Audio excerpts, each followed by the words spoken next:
workers. The $15 minimum will take effect in New York City by the end of 2018 and statewide in New York by 2021. The board appointed by Governor Andrew Cuomo unanimously passed the $15 an hour wage proposal. Governor Cuomo says with approval from the state labor department, which is a near certainty, he can raise fast food worker wages without state legislative action. Another day in America, and another billionaire is trying to use political power to stomp on worker rights. This time it's Illinois Governor Bruce Rauner. He's proposing legislation to kill collective bargaining for public workers and to freeze their wages for 5 years. He also wants to get workers to switch their pension plans to something that pays them less in retirement. The Illinois legislature is controlled by Democrats, so Rauner's attack on public worker collective bargaining in Illinois isn't likely to succeed. The Illinois AFL-CIO says instead of continuing his one-man political campaign to stomp out the rights of average people, Governor Rauner should be working with legislators of both parties to find real solutions and revenue for the critical programs Illinois families depend on. We're fighting for justice. Justice, not for just drivers, but for everybody. Striking Los Angeles port trucker Daniel Linares. The driver strike against the Pacific 9 company is an effort to win union rights and classification as employees rather than independent contractors. It's also a protest against wage theft. Linares says port truckers now get no benefits and must pay all work-related expenses. The company misclassifies us as independent contractors, and by that misclassification, the company avoid paying taxes. The company avoid paying maintenance for the fleet of trucks, and the company's expenses really is a burden for us, for the drivers. By having a union contract with the Teamsters, we can have a better salary, better working conditions, and working less hours than the hours we're working right now. Drivers, please open your eyes, be alert, and speak up right now. But today is the moment you can speak up and be heard. Because right now we have the support of politicians, government, communities. The strike against Pac 9 is having an impact, with at least 3 terminals turning away trucks from the company. Picketing is also resulting in long lines at terminals that are handling Pac 9 trucks. 40 drivers will testify in coming days at California's Division of Labor Standards Enforcement on wage theft claims. Workers Independent News is brought to you by Ullico. For more than 85 years, Ullico has been protecting union workers with quality, affordable insurance while responsibly investing union funds to create jobs and achieve respectable returns. More information is available online at ullico.com. You've been listening to WIN, Workers Independent News. For more information, visit laborradio.org. It's time for the Rick Smith Show. I want you to get up now. I want all of you to get up out of your chairs. I want you to get up right now and go to the window, open it, and stick your head out and yell, "I'm as mad as hell, and I'm not going to take this anymore!" I don't want to abolish government. I simply want to reduce it to the size where I could drag it into the bathroom and drown in the bathtub. You bet I cut the taxes at the top. How dare you? How dare you? Go ahead, make my day. The Rick Smith Show starts now.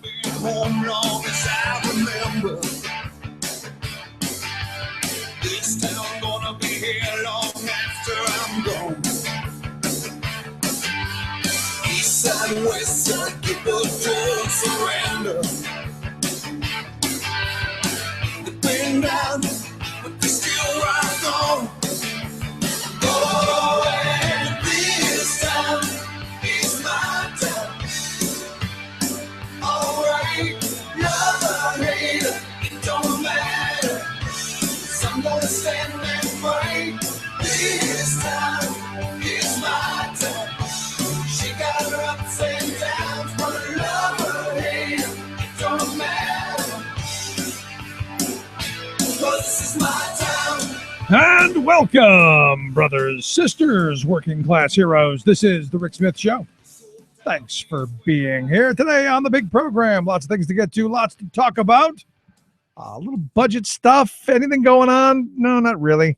The governor hath appointed new chief of staff as the old chief of staff. Very short tenure there. Going to throw her hat in to run for the U.S. Senate. A little bit about that. Some port stuff. Strikes going on, bi-coastal, if you will, of workers saying, you know what, we've had just about enough of this nonsense. standing up, saying no more. We're going to talk about that.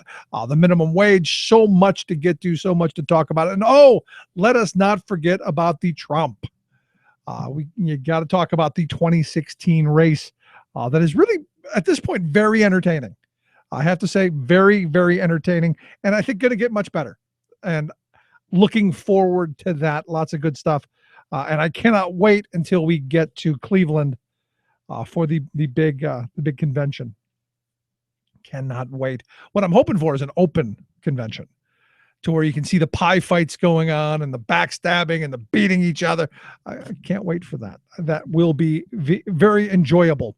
Anyway, one of the things we've been working on here in the program, looking forward to it in a really, really super big way. The People's Tour for America going to kick off on the 4th of August. We're going to be running across, we're just going to be running around the South. And who's the genius who thought up, let's go traipsing around the South in August? That would be me, because I am a glutton for punishment, or not too bright. And you can make that argument either way. But we've been putting this together, and the idea is that we're going to be on the road for those 2.5 weeks. Going to put together 2 solid weeks of labor history and civil rights history, and find those avenues at which the civil rights and the labor movement where they intersected. And as I'm doing the research, one is always right there with the other, because as I've always said, you can't have, and I truly believe this, you can't have rights without having economic power. You have to be able to defend those rights. And you have to be able to have the resources to defend those rights. And I think economic justice is the most important one. When we talk about what's going on in our society, it's about the money. It's about how that pie is divided. And, I still think of the King quote of, what good is being able to sit at a lunch counter if you can't afford to buy a hamburger? And, that's always stuck with me. And as we're putting this together, there's so much, honestly, so much I never knew, so much that, you just never hear about. And we're discovering more of that stuff every day. So I'm looking forward to that, this journey we're going to take. South Carolina looks to be, every state that we're going to be going to, putting together some amazing stuff. Going to be in Charleston, going to be in Atlanta, going to go over to Birmingham and to Montgomery, and all of these places that, you think back to, and you see the grainy videos and the black and white pictures. We're gonna stand on that ground and contextualize and I think be part of that a little bit, just to kind of think back and to hear the stories and I guess refresh our memory. I think history is one of those things that instead of just reading dryly about in a book, it's always better to go out and get your hands into. Walk around the grounds where things happened. Imagine the scene of that time. I think, to me, that's how I learned history, by being a part of it. And I'm really looking forward to this tour we're doing. And of course, you can always follow it, the People's Tour for America. We're going to be working on updating that every day. Quick little shot videos, quick little picture from here and there. Just to folks know where we're going, see what we're seeing. And of course, you'll be able to hear the interviews and talk to and hear the people that we encounter along our trip. I'll tell you, I'm excited as all can be. And I think more so than I was when we did the labor history tour, because I knew what to expect. My background kind of is, I spend a lot of time reading about labor's history. So there was very little that surprised me. There was very little that I didn't really know and have a somewhat of a grasp of. This, I have to be honest, I know very little about the civil rights movement. So as we're doing the research, as we're scouting out the places that we want to see and the people we want to talk to, it's this whole amazing learning curve and this amazing learning opportunity that, I'll be honest, never knew was out there.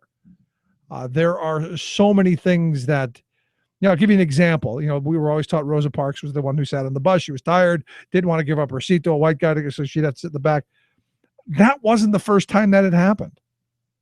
Evidently, there were a number of that type of incidents happening other places. I guess Baton Rouge, Louisiana, was the first place that that someone has record of it happening. I'm sure it's happened in a couple other places, but the first place on record was in Baton Rouge. It just didn't get the kind of publicity that it got with Rosa Parks, and and that's part of this organizing, and it's part of the movements, and it's part of the uncomfortable situations people were put in. And you bring that to today, and you see what's going on around. There's some police brutality going on, and if you're living in the Black community, it's very real. I mean, I remember growing up in the projects; it was very real. And you can point fingers, you can say all kinds of stuff. And I've gotten a couple of emails from people who said, she would just followed what the cop wanted, she would have been okay. And maybe that's true. But I'm sorry, refusing to put your cigarette out and refusing to get out of the car when you shouldn't have had to, that's not worth being put in jail over, let alone and whatever the investigation finds about how she died, she shouldn't have been in that situation. And, I look at this, and we can look at, we were spending some time today looking at videos of police acting really wrong, just dead wrong, criminal, I would argue. And you go, I think we've given a little bit too much control for this illusion of safety, too much control for this. We need to isolate ourselves from those people. And by those people, I don't mean Black, I mean poor. What we've done in this country is we've criminalized being poor. The fact that young woman sat in that jail cell for 3 days because she couldn't get bail is insane to me. Absolutely insane. It's not like she was a great flight risk. She was gonna come back. Just nuts to me. And as you read all of these stories that are out there, and the great thing about today is we live in the information age, where all of this stuff is you're just inundated with it, and you're seeing it almost as it's happening. When I read about this stuff and you see the number of people who are locked up and they can't afford the $5,000 bail or even the 10% to pay a bail bondsman, they just sit and rot. Now, I would argue that if that woman would have gone to court, at some point they throw that out. It got to a point where, and I would hope a judge would have gone, you're both wrong. Just go.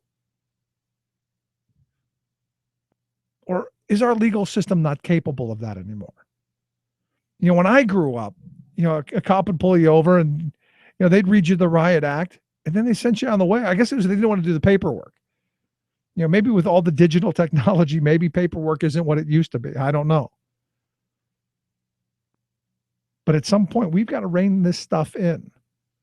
And I got a couple of emails from folks last night saying, well, you're just anti-cop. And I'm going, no, they got a tough job. I wouldn't want to do it. It is a difficult job. But with that kind of power, with that kind of authority, comes responsibility.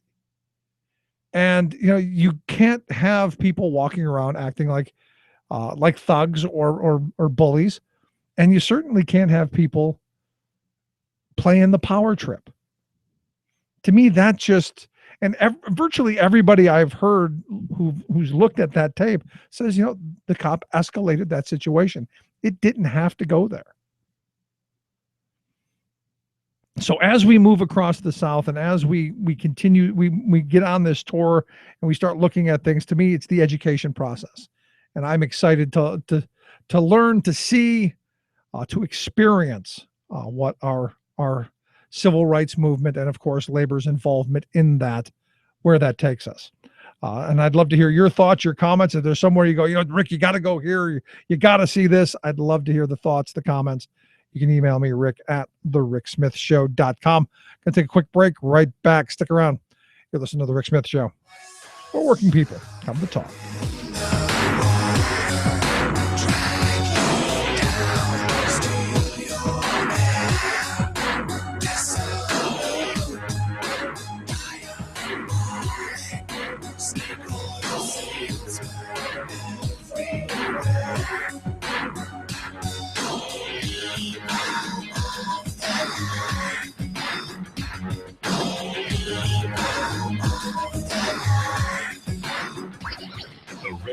Show, changing America for the better. I'm Rick Smith, and this is Labor History in 2. On this day in labor history, the year was 1892. That was the day that Lithuanian-born anarchist Alexander Berkman attempted to shoot steel magnate Andrew Carnegie's second-in-command, Henry Clay Frick. Berkman wanted to avenge the Homestead Steel Massacre, in which 9 workers were killed. Berkman's lover, Emma Goldman, wrote in her autobiography, "Frick is the responsible factor in this crime." She went on to write that Berkman had told her, "I will kill Frick, and of course, I shall be condemned to death. I will die proudly in the assurance that I gave my life for the people, but I will die by my own hand. Never will I permit our enemies to kill us." Alexander Berkman went to Frick's office on July 21st, posing as a New York City hiring agency representative. When Berkman was told Frick could not see him, he left. He returned 2 days later. He burst into Frick's office and fired 2 shots at Frick's head. Several of Frick's associates were able to wrestle him to the ground. Still, Berkman managed to take out the sharpened steel file he was carrying and stabbed Frick twice. Despite all of this, Frick did not die. Berkman was in jail for 2 months awaiting trial. Alexander Berkman was convicted of attempted murder and sentenced to 27 years in prison. He served 14 years of his term before being released. Berkman wrote an account of his prison years titled Prison Memoirs of an Anarchist. In 1917, he and Emma Goldman were arrested and found guilty of violating the Espionage Act, and both were imprisoned for 2 years. In 1918, both were deported from the United States. Labor History in 2 brought to you by the Illinois Labor History Society and The Rick Smith Show. For more information, go to laborhistoryin2.com, like us on Facebook, and follow us on the Twitters at Labor History in 2. This is the Media Matters Minute. I'm Leah Naramore. As Media Matters has reported, 2 deceptively cut videos purporting to show Planned Parenthood officials haggling over prices for the sale of fetal tissue were edited to leave out crucial context that debunks the notion that the reproductive health provider sells fetal tissue for profit. But on Fox News' special report, correspondent Peter Doocy parroted the bogus talking points to attack Planned Parenthood. I've searched the Planned Parenthood website for fetal baby part prices, but can't find them because until these videos came out, these transactions had been Planned Parenthood's well-kept secret. Even Special Report, Fox's flagship news program, is willing to hype false rhetoric from an organization with ties to extremist and violent groups. The New York Times, The Guardian, and the Huffington Post are among outlets to denounce the original edited video, going so far as to say even the edited portion, quote, shows nothing illegal. For more on this and other stories, please visit MediaMatters.org. Chances are, when you took a shower this morning, an AFSCME member made sure that water was clean. When you drove to work, an AFSCME member maintained the road. When you rode an elevator, an AFSCME member inspected it. I'm David Philman, Executive Director of AFSCME Council 13, the American Federation of State, County, and Municipal Employees. AFSCME members enforce regulations, keep prisoners behind bars, take care of patients, protect the environment, and more. The work isn't glamorous, the salaries aren't high, but AFSCME members serve the public in every aspect of our daily lives. Chances are, you'll never see that AFSCME member working in a sewage plant, diving underwater to repair a bridge, or answering a 911 call. But aren't you glad they do? For more information, visit AFSCME13.org. We are AFSCME. We make Pennsylvania happen! Minimum wage! You know what it means when they pay you minimum wage? You know what they're trying to tell you is like, hey, if I could pay you less, I would.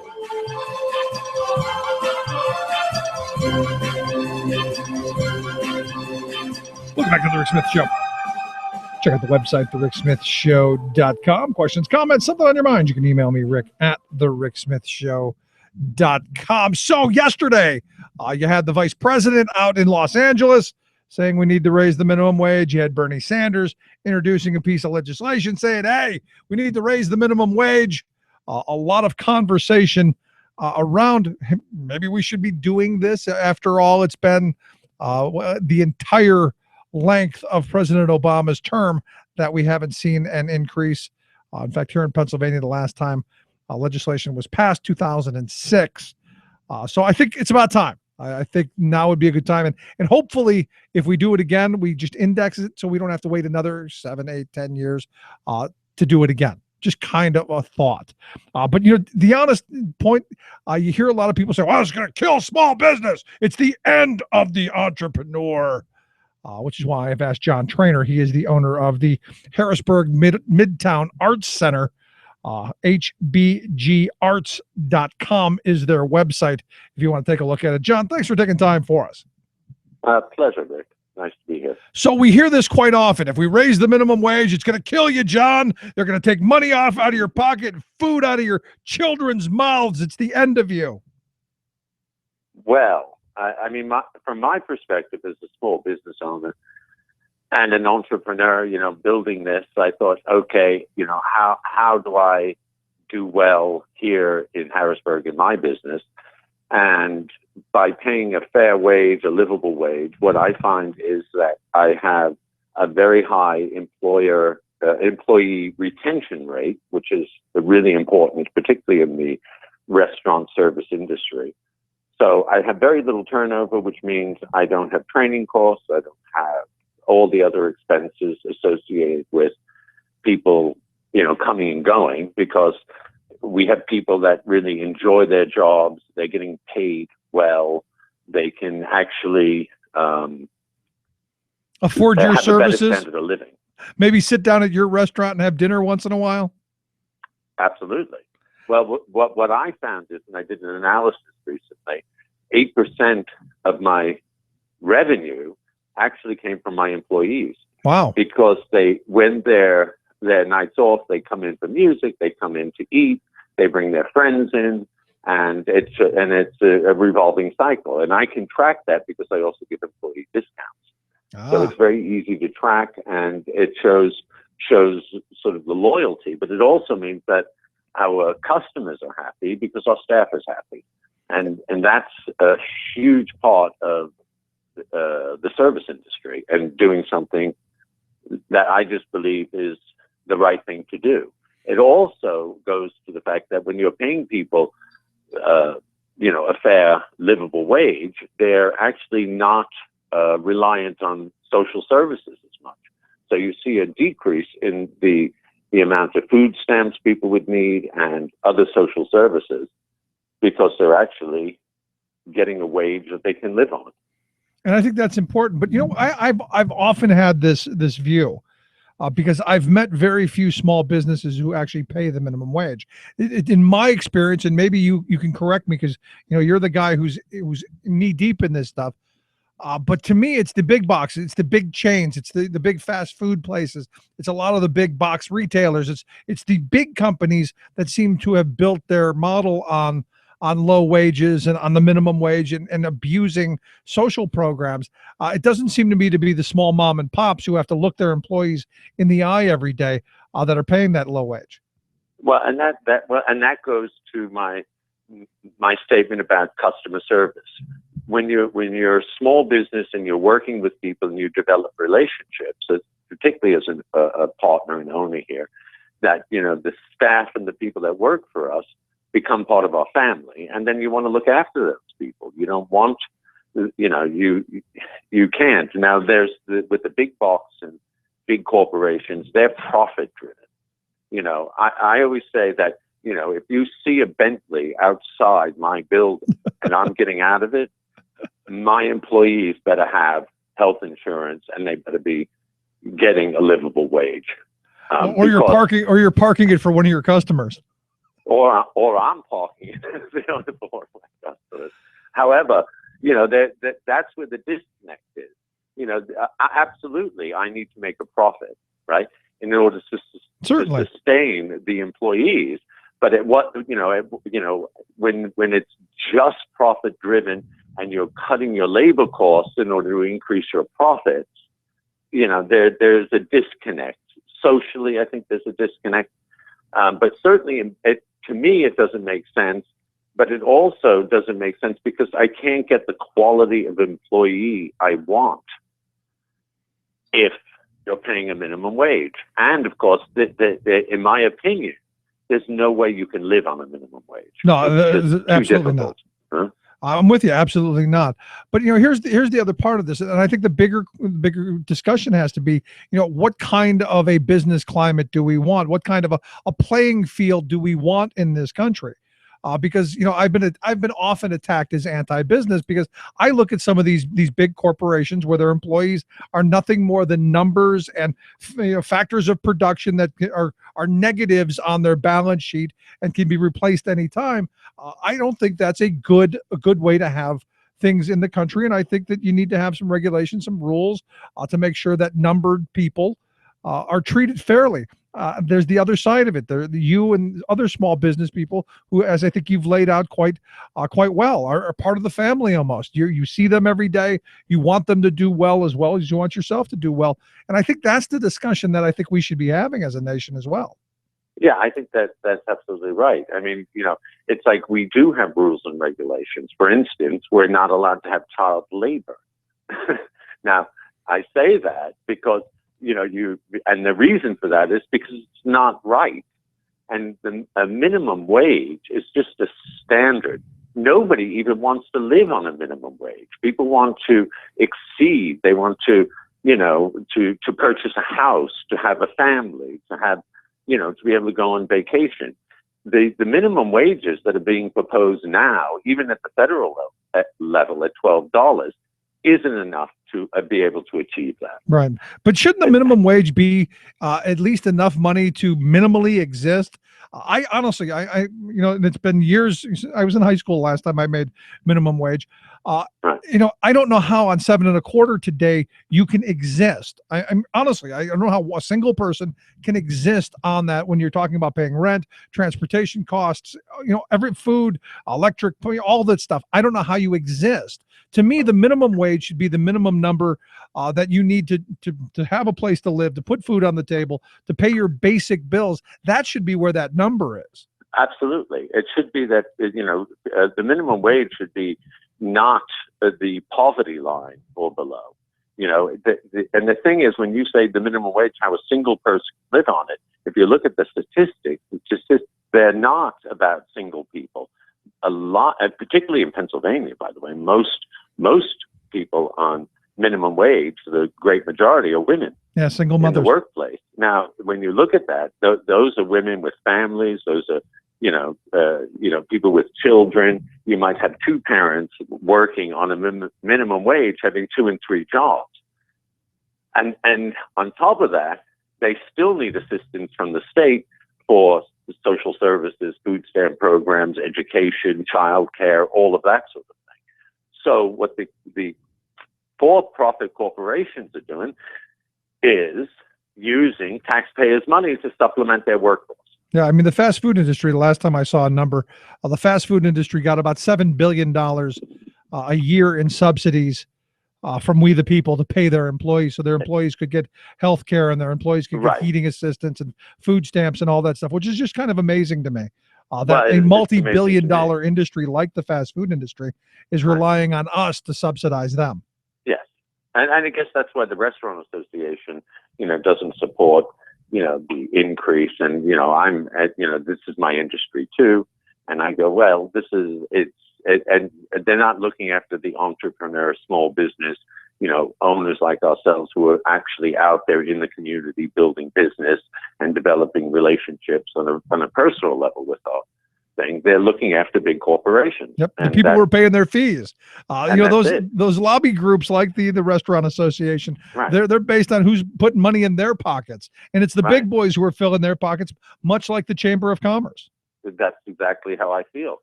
And I say, as a taxpayer and as a small business owner, I'm paying taxes, and there's nobody lobbying.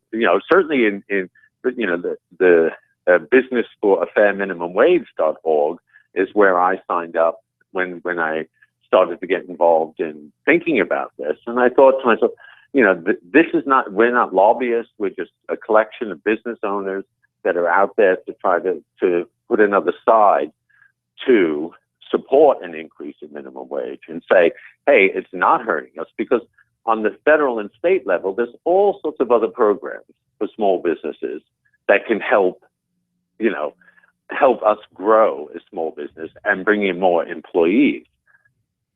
And those programs you can access, and that has to do with real estate tax deductions, other benefits. You know, here in Harrisburg, they have a program now. If you're a developer, they will give you a tax incentive on property tax if you're bringing in new employees.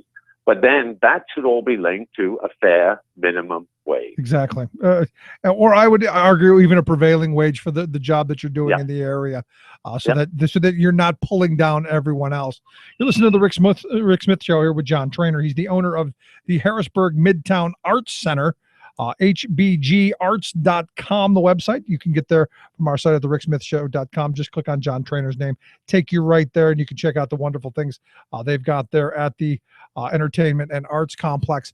One of the things I hear often, and maybe you can address this, because one of the big complaints I hear from folks is not just the people who are making minimum wage, and this is where the Chamber of Commerce, they get upset because it's not about raising the wage on the guy on the bottom. It's about that ripple effect everyone else is going to see, because everyone will get kind of a bump, at the lower end of the spectrum. Which means if you're paying $10 an hour now and it goes up to $10, somebody's going to want to bump up to 12 or 13. That ripple effect up is what they're saying that's going to hurt people like you. I'm curious your thoughts. Well, I know a little bit about trickle down economics. I'm not a believer in it. I don't see, say I can save myself, by paying minimum wage, $2 or $3 an hour. I have 35 employees, and I say, I can save myself $20,000 a year, and that goes into my bottom line, and I just take that $20,000 a year and I go out and buy myself a car, right? Well, is that the trickle down because I'm buying a car? So, the car workers in Detroit, have a more secure. It doesn't work like that. No, it hasn't worked. And that's my employees being able to go out and buy 5 cars, right? Because they're all getting a livable wage and they can all have purchasing powers is actually more important than me as a single individual and owner of a small business being able to go out and buy a car. That's sort of how I look at it, but my analogy. So to me, but John, that makes perfect sense. And the question that I have is, why don't our elected leaders think that way? Because, especially on the conservative side of the aisle, the people who say they're the business friendly folks, they don't see it that way. They see more for the guy at the top and screw everybody else without thinking of that, that sharing and reverberation effect that you just laid out. Well, you know what? I think some of our politicians see that, and I think it's changing. In my mind, it's changing a little too slowly. Right. But, and that's why we're out there saying, hey, look, politics aside, it's sort of just basic. You look at your employees, you say, if I have 5 employees that are doing well and living on a minimum wage, living on a livable wage, they have more purchasing power, they're spending more money in the community and that sort of thing. If it was just about the profits and all the profits are going into my pocket as the owner individual, yes, I'll be able to go on more vacations, I'll be able to do this and that, but right. The equations in my mind don't work. Well, let me ask you the other question then, because there are those out there who don't believe in any government regulations. In fact, there are those who tell us there should be no minimum wage. If you're desperate enough to work for $1 an hour, you should work for $1 an hour. There are those who'd say, John, you're doing a great job. You're paying your employees well above the minimum wage. That's the free market in action. You're doing it because you're a good guy. What do you say to someone who says you should be allowed to do it, but if I can exploit workers, I should be allowed to? Well, I would say then, are you allowed to have child labor? There are some that believe it. I mean, Newt Gingrich ran in 2012 saying we should put kids to work cleaning bathrooms. Right. You see, so I just say, no, I'm not doing it. I mean, I hope I'm a good guy. I hope that I have good corporate governance. I live in a society where we have moral laws too. And, I support that. And we have police and we have laws and all of that. We live in a nation of good governance, or so we hope. So I would say it's not just because I'm a good guy, it's because it makes good business sense. It makes good business sense to have employees that are paid well, that are happy, that are loyal, that work with you, that are respected, and that we care about. We care about, whether they have food on their, enough money to have food on their table. And you see this all over the world. I'm very well traveled. I've been to many countries, third world countries, where they have no such law. Right. They don't protect their workers, and you see total exploitation of workers. And, as an American, as is somebody that cares about workers, cares about social issues, it just follows that we should have standards that people do not work and have to live below the poverty line. I got to tell you, John, thank goodness you're here, because look, there are a bunch of politicians running around who want to turn us into those places you were talking about, without regulation and with the desperation class that Right. you've discussed. And to me, it's just really short-sighted and wrong. So last line of questioning I wanted to get into was the amount. There's been it's all over the map. There's 10-10, there's 12. Bernie Sanders yesterday 15. Where do you see the right number being, or is that something yet to be hammered out? Well, what's interesting is if you look at the MIT studies, regional thing, they talk about a fair minimum wage in different regions. Now, I lived for many years in New York City. New York City is a very expensive city to live in. The cost of living is much higher there. So their proposal of $15 an hour for their minimum wage workers within the city seems absolutely fair, because they also have, huge volume. They have, you're a city of millions of people. It sort of makes sense. And then here in Harrisburg, PA, it's been proposed before the House here of a 10-10 minimum increase, and then that would be indexed to go up. So, I think that's just about there. I actually support a $12 federal increase that's then indexed, right? Right. Because, the cost of living is slightly lower here, but then, nobody really wants to spend much time on this, on the political side. That would just, let's not have one, or let's have one. As you say, it's been many years since they've even addressed it. Right. There's been no movement on the minimum wage for years, because it's something that, they just ignore. Yeah. Well, President Obama sits to be the second president since the inception of the minimum wage not to have seen an increase during his tenure. The other one being Ronald Reagan. And Ronald Reagan, that was on purpose. Right. But, you look at this, and the reality is people need a boost. And that's the hope. That's why I think it's important to have business owners like you stepping forward and saying why it's so important. And again, John owns the Harrisburg Midtown Arts Center. I highly suggest checking it out. The website, hgbarts.com. We've got a link at thericksmithshow.com. Just click on John's name. It'll take you right there. John, I really appreciate you taking some time for us and sharing your insight and your thoughts. I'd love to have you back again some point. Well, thank you very much, Rick. Anytime. I have no problem talking. Great. Thank you so much. Again, hbgarts.com. We've got a link at thericksmithshow.com. Just click on John Trainor's name, the owner there of the Harrisburg Midtown Arts Center. Quick break, right back. Stick around. You're listening to The Rick Smith Show, where working people come to talk. But man, it's slow. The tip jar's light and the register's low. The bartender don't have much to say. The regular crowd gets thinner each day. Some are maxed out all their credit cards. Some are working 2 jobs and living in cars. Minimum wage won't pay for a roof, won't pay for a drink. If you gotta have proof, just try it yourself, Mr. CEO. See how far $5.15 an hour will go. Take a part-time job at one of your stores. I bet you can't make it here anymore.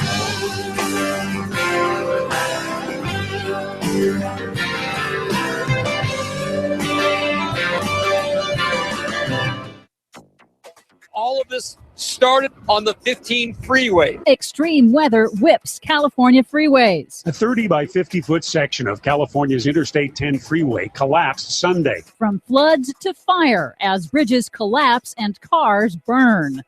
June 2015 was the hottest June on record. Plus, the Pacific has become a playground for cyclones. Global hurricane season is off to a record start. All of those records and more straight ahead from bradblog.com. I'm Brad Friedman. And I'm Desi Doyen. Stand by for 6 minutes of independent green news, politics, analysis, and snarky comment. Perhaps maybe people would be more for preventing global warming if we referred to it as taking a stand for preserving traditional sea levels.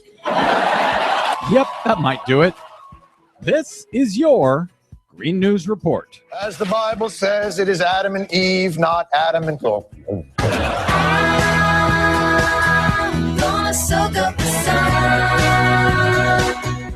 Okay, Desi Doyen, climate change seems to be coming home to roost out here in Southern California. Yeah, it's kind of disturbing. We'll start with what happened on Friday. In a shockingly apocalyptic scene, a major wildfire shut down Interstate 15 in parched Southern California. That's the primary corridor between Los Angeles and Las Vegas, all because of a fast-moving wildfire that overtook the freeway and cars stuck in traffic, forcing motorists to flee on foot. Cars were abandoned, and many of them, of course, caught fire and were completely burned.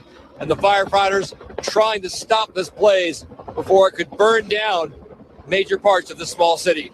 Really disturbing. We know that part of the I-15 very, very well, and there is nowhere to run. And it did look like a scene from, I don't know, Mad Max, Walking Dead, take your pick, as drivers fled the scene for their lives. Yes, one motorist actually did describe it as, quote, like something out of The Walking Dead. Now, luckily, no one was injured, but 20 cars and 11 homes were destroyed. California's historic drought has turbocharged wildfire season.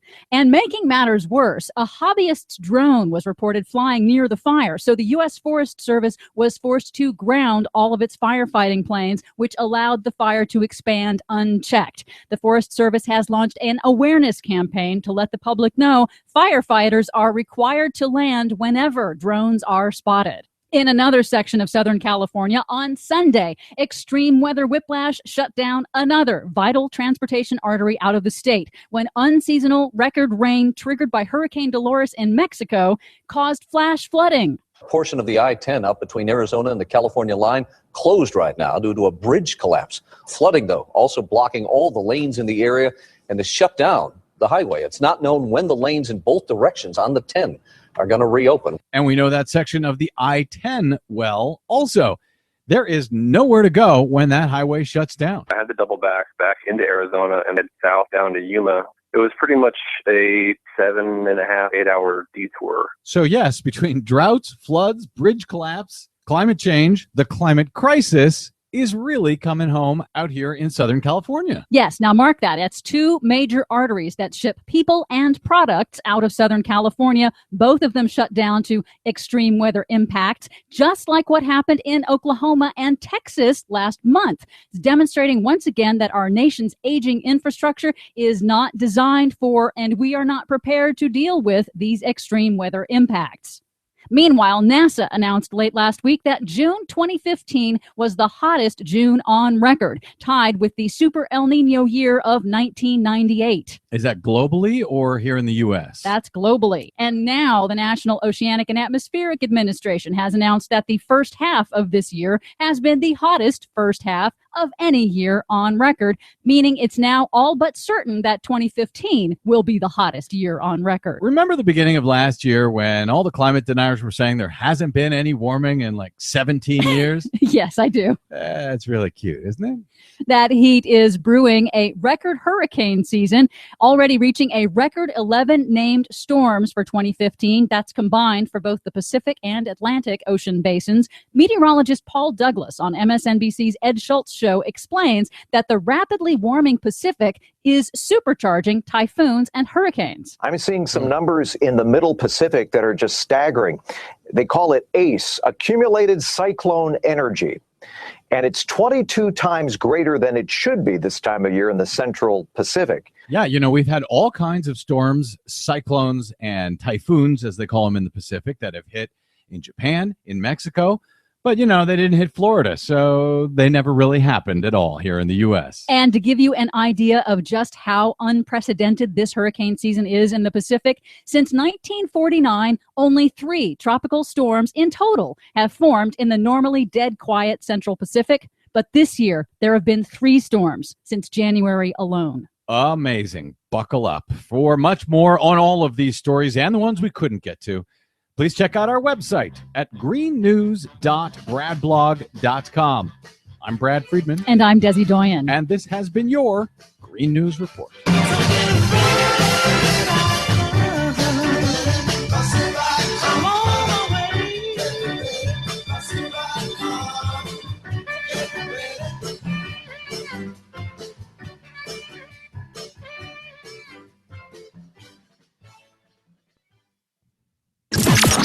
Radio of, for, and by we the working people. The Rick Smith Show. What the hell we fighting for?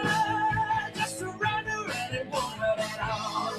Just like time to say your prayer while you're waiting for the hammer to fall. So Bloomberg News had a story yesterday on the minimum wage that I thought was kind of interesting, and I would kind of lead right out of the discussion we just had with John Trainer, who, look, I give him credit. I mean, he's one of those high road employers, one of those folks that you want to throw business at, that you want to go and patronize his establishment so that he can continue to stay in business and do the right thing. And one of the questions I asked him, and I'm not really sure the answer, I got the answer I was looking for, was, look, you're doing the right thing. You're paying your people well.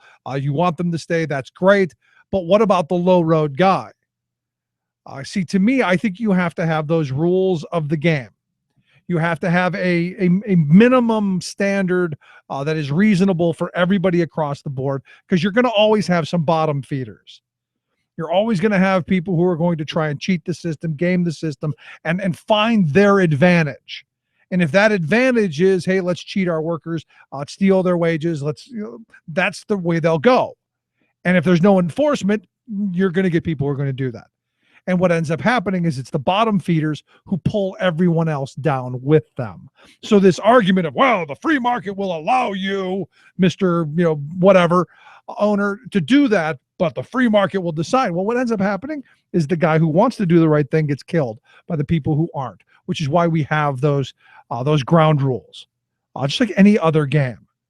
And I think that's important to remember in all of this discussion, that it's about having that bottom, that floor, that line in the sand where we go, you know what?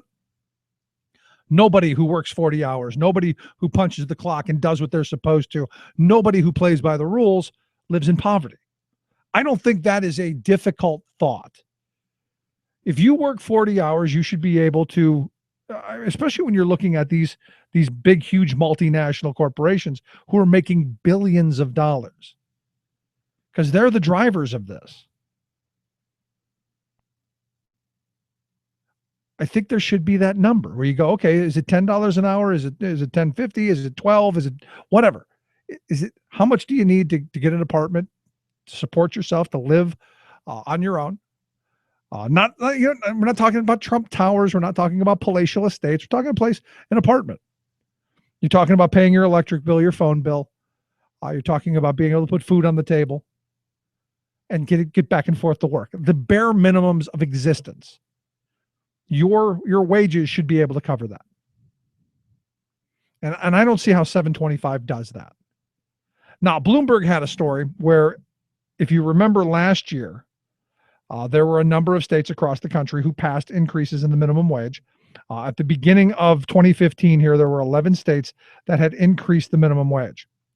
And you hear everyone saying, oh, it's going to be the end of the world. Everything's going to collapse. We're going to lose millions of jobs and all the people are going to go away. Not so much the answer. And then look, the numbers that have come out by the Department of Labor, kind of a mixed bag a little bit. There are 11 states that did it. 6 states saw payroll gains. 5 didn't. Now you had the 2 states with the largest gains, which would be South Dakota had the largest payroll increase, about 2%. But they also had the largest minimum wage increase of $1.25. Of the two states that were in the highest, the overall minimum wage was $9.15. Vermont had a growth just above the national average, and Connecticut was just below. So you're looking at this and you go, there are a lot of states, especially the Connecticut's, the Vermonts, the South Dakotas, West Virginia, Nebraska, they're the ones that they saw declines. So you look at this and you go, well, there's really, and they weren't big declines. Could be associated to a whole bunch of other things as well. But you look at this and the arguments that were thrown out at us, that, it's going to cost millions of jobs, and it's going to be destructive. They just don't play out. No matter where you're looking at, if it's Alaska, Delaware, or Minnesota, who are all also in this, who didn't really have astronomical growth, and the floor didn't fall out. The world didn't end. But you know what happened? Workers made a little bit more money. They were able to support themselves, and I would argue, some of the tax money that we spend on social programs lessened. I mean, this is one of the things that gets me. You hear the Republicans screaming about, we need to cut. We need to gut these social programs. I'm with you on a certain point, as long as people can afford to live on what they earn. And I've said this before. I'm not a fan of handout programs. Never have been, because and not because I think they're wrong or immoral or any nonsense like that. I just think they're easy targets. I think they give simple-minded folks an easy scapegoat, someone to point their finger at and go, I'm better than you. Because I actually believe that we should have a very conservative-minded negative tax, as Milton Friedman, the conservative economist, had pointed out, which is the basis of the earned income tax credit. I'm a firm believer in guaranteed minimum income. If you're going to have a consumer-based economy, you should have consumers, right? Doesn't that make sense on a certain level? That if you need people buying stuff, that they should have money to do that. And if their wages can't do that, maybe some supplemental income from elsewhere could. And I know what people are going to say. People say, Rick, you're talking about redistribution of wealth. And I'm with you. Yeah, it's true. Much like we redistributed during the late 70s, early 80s. Much like we gutted Social Security so that we could give huge tax breaks to corporations and the very wealthy. Much like we gutted education, and we gutted infrastructure spending, and we gutted all of the investment in broadband technology and all the stuff that we should have been doing all along. All of this work that needs to be done. Yeah, I mean, to me, absolutely. We need to go back to a tax code that has some semblance of sanity. I think of the good socialist president, Dwight David Eisenhower. Go back to something near there. But we're not going to, because we have been trained like Pavlovian dogs to anytime someone even brings up the word tax increase or tax at all, we start to foam at the mouth and rabid and angry and slamming the fist on the table.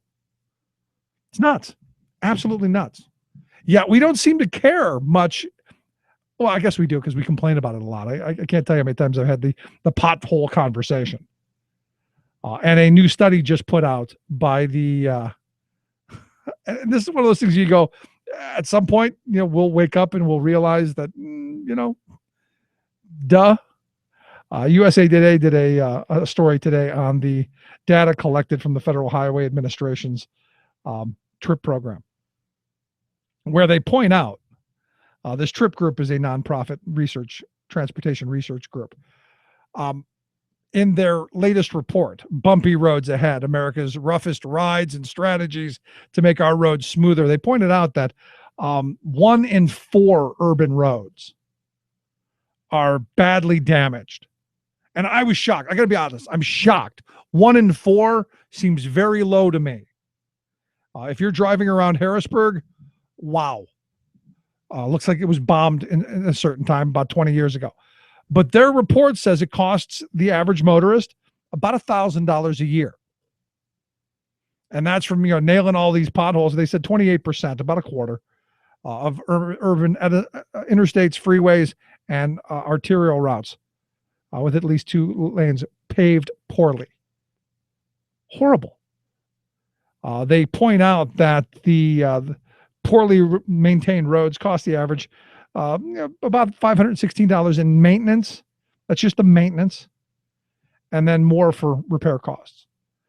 Some of the worst places in the country, San Francisco, 3/4 of their roads are in bad shape. Los Angeles, Long Beach, almost 3/4. Detroit, 56%. Among the cities, the smaller cities, 250 to 500,000 people. Flint, Michigan had the worst roads. Antioch, California, Santa Rosa, California, right up there as well. And you go, how bad are these places when you look in our backyard and they're not listed? And at some point, you got to go, who's to blame? Right now, the Senate is debating a 6-year highway bill. And debating's all they're going to do because it's not going to pass the House. It's only going to fund, I guess, something like 3 years.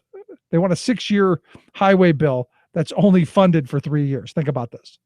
So we're going to pass a bill for the next 6 years, and it's only funded for 3 years, which means they're going to have to re-argue the funding.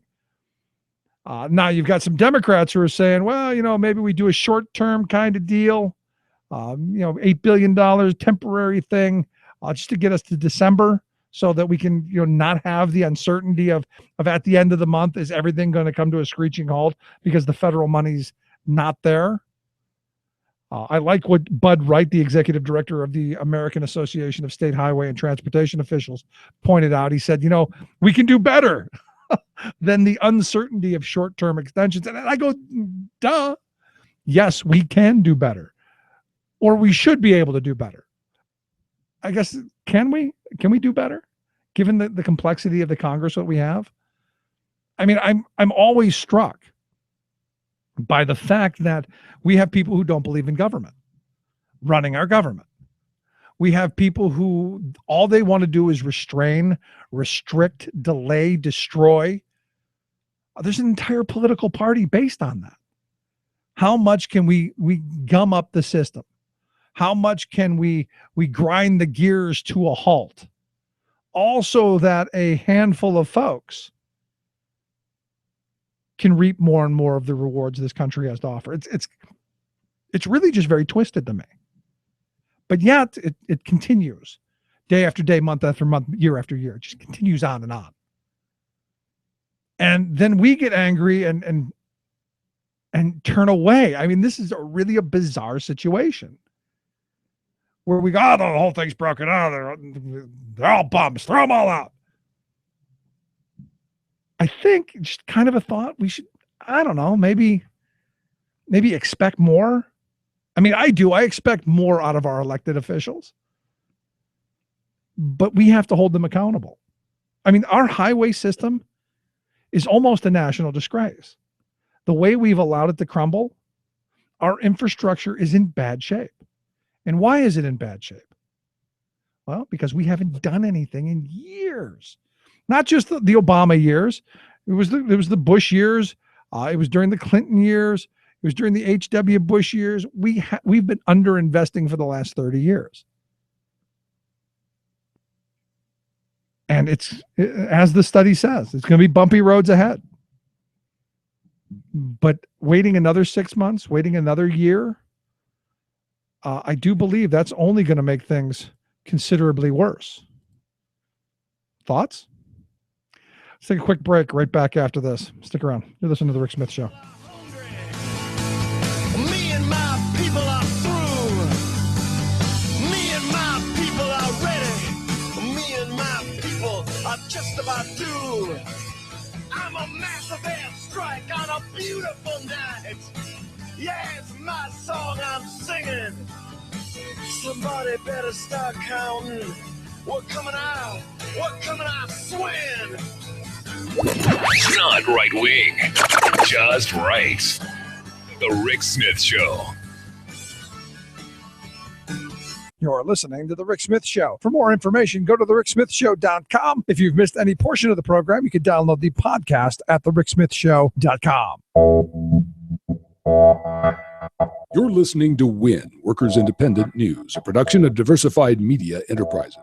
I'm Doug Cunningham. New York's Wage Board Wednesday recommended a $15 an hour minimum wage for fast food workers. The $15 minimum will take effect in New York City by the end of 2018 and statewide in New York by 2021. The board appointed by Governor Andrew Cuomo unanimously passed the $15 an hour wage proposal. Governor Cuomo says with approval from the state labor department, which is a near certainty, he can raise fast food worker wages without state legislative action. Another day in America, and another billionaire is trying to use political power to stomp on worker rights. This time it's Illinois Governor Bruce Rauner. He's proposing legislation to kill collective bargaining for public workers and to freeze their wages for 5 years. He also wants to get workers to switch their pension plans to something that pays them less in retirement. The Illinois legislature is controlled by Democrats, so Rauner's attack on public worker collective bargaining in Illinois isn't likely to succeed. The Illinois AFL-CIO says instead of continuing his one-man political campaign to stomp out the rights of average people, Governor Rauner should be working with legislators of both parties to find real solutions and revenue for the critical programs Illinois families depend on. We're fighting for justice.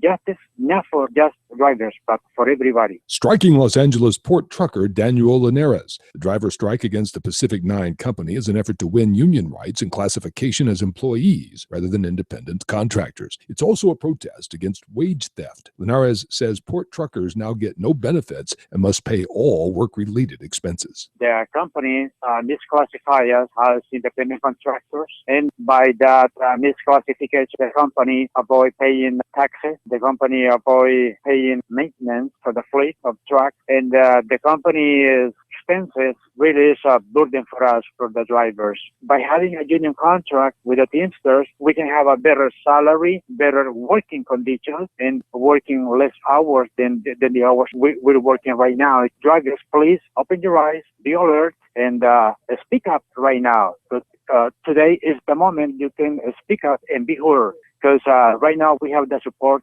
of politicians, government, communities. The strike against Pac 9 is having an impact, with at least 3 terminals turning away trucks from the company. Picketing is also resulting in long lines at terminals that are handling Pac 9 trucks. 40 drivers will testify in coming days at California's Division of Labor Standards Enforcement on wage theft claims. Workers Independent News is brought to you by Ulico. For more than 85 years, Ulico has been protecting union workers with quality, affordable insurance while responsibly investing union funds to create jobs and achieve respectable returns. More information is available online at ulico.com. You've been listening to WIN, Workers Independent News. For more information, visit laborradio.org. Now the lessons of the past were all learned with workers' blood. The mistakes of the bosses we must pay for. From the cities to the farmlands and trenches full of mud. 'Cause war has always been the boss's way, sir. Come on! The union forever defending our rights. Welcome back to the Rick Smith Show. Check out the website, thericksmithshow.com. So on Tuesday, things have got to be bad in Georgia when they're holding hearings on employee misclassification. On Tuesday, they held a hearing in the Georgia State Senate to talk about, this misclassification, which, we've been talking about here on the program for quite some time as just a massive theft scheme that employers have been getting away with, especially these huge multi-state, multinational corporations who have been getting away with this, sticking it to the taxpayers. And I thought, this is a good time to maybe go down and think about, as we're beginning our tour, as we're thinking about where we're going, talk about why this is so important, which is why I have asked Ben Spate. He's an organizer with Teamsters Local 728 down there in Atlanta. Ben, thanks for taking time for us.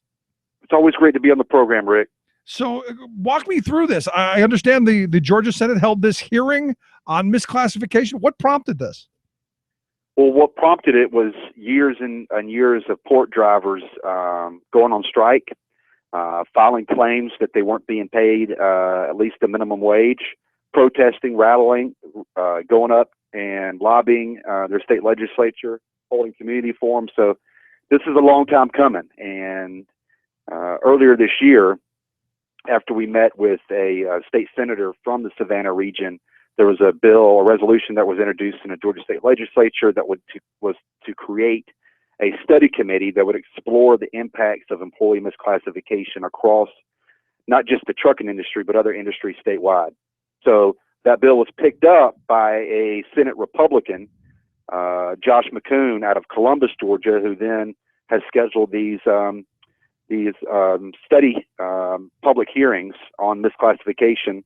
So it's been a bipartisan effort, believe it or not, to address this issue of employee misclassification in Georgia. Well, I mean, I got to be honest, it shouldn't be political at all. I mean, it doesn't matter which side of which side of the political aisle you're on. Stealing and theft is wrong, and we should stop it and not allow it to happen in any state or any industry. Amen. So what? I could agree with you more, and these port drivers feel the same way. I mean, this is an issue where even many large trucking companies and businesses, like the one I came out of, UPS, any company that's trying to abide by the law, pay their workers a fair wage, and at a minimum, those that work for them, they call employees. You think that that's sort of something that every employer would do, but trucking companies are competing against other trucking companies that are willfully and deliberately breaking the law by intentionally misclassifying their drivers as independent contractors and thereby stripping them of all labor protections from, well, workers' compensation and unemployment insurance, which they would be paying into state funds. So they're ripping off the state millions and millions of dollars in lost revenue from those two funds.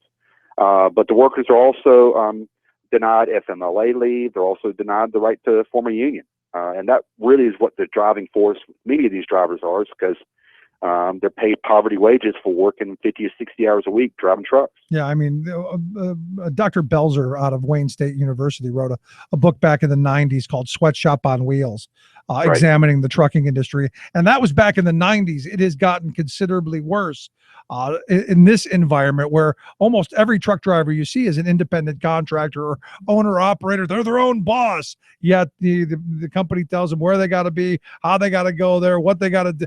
It sounds like an employee to me, only all of the responsibility, all of the costs, all of the burdens are borne by the person who can least shoulder them. Yeah, that's right. The companies keep all the profits and the workers keep all the costs. That's a great gig, though. It's a great gig if you can get it, though, right, Ben? I mean, isn't it? I mean, if you can get away with it. It's interesting in the landscape of America today, where we're talking about issues from $15 an hour or a minimum wage and the right to organize. But one of the hottest issues facing labor, as you've covered many times before, is this issue of misclassification, employee misclassification. And in fact, the U.S. Department of Labor just last week issued a clarification on the status of employee versus independent contractor. Every bit of labor law that workers and our unions have fought to achieve is all predicated on the concept of who is an employee. Right. And, we know that millions of workers are already excluded from our existing labor law.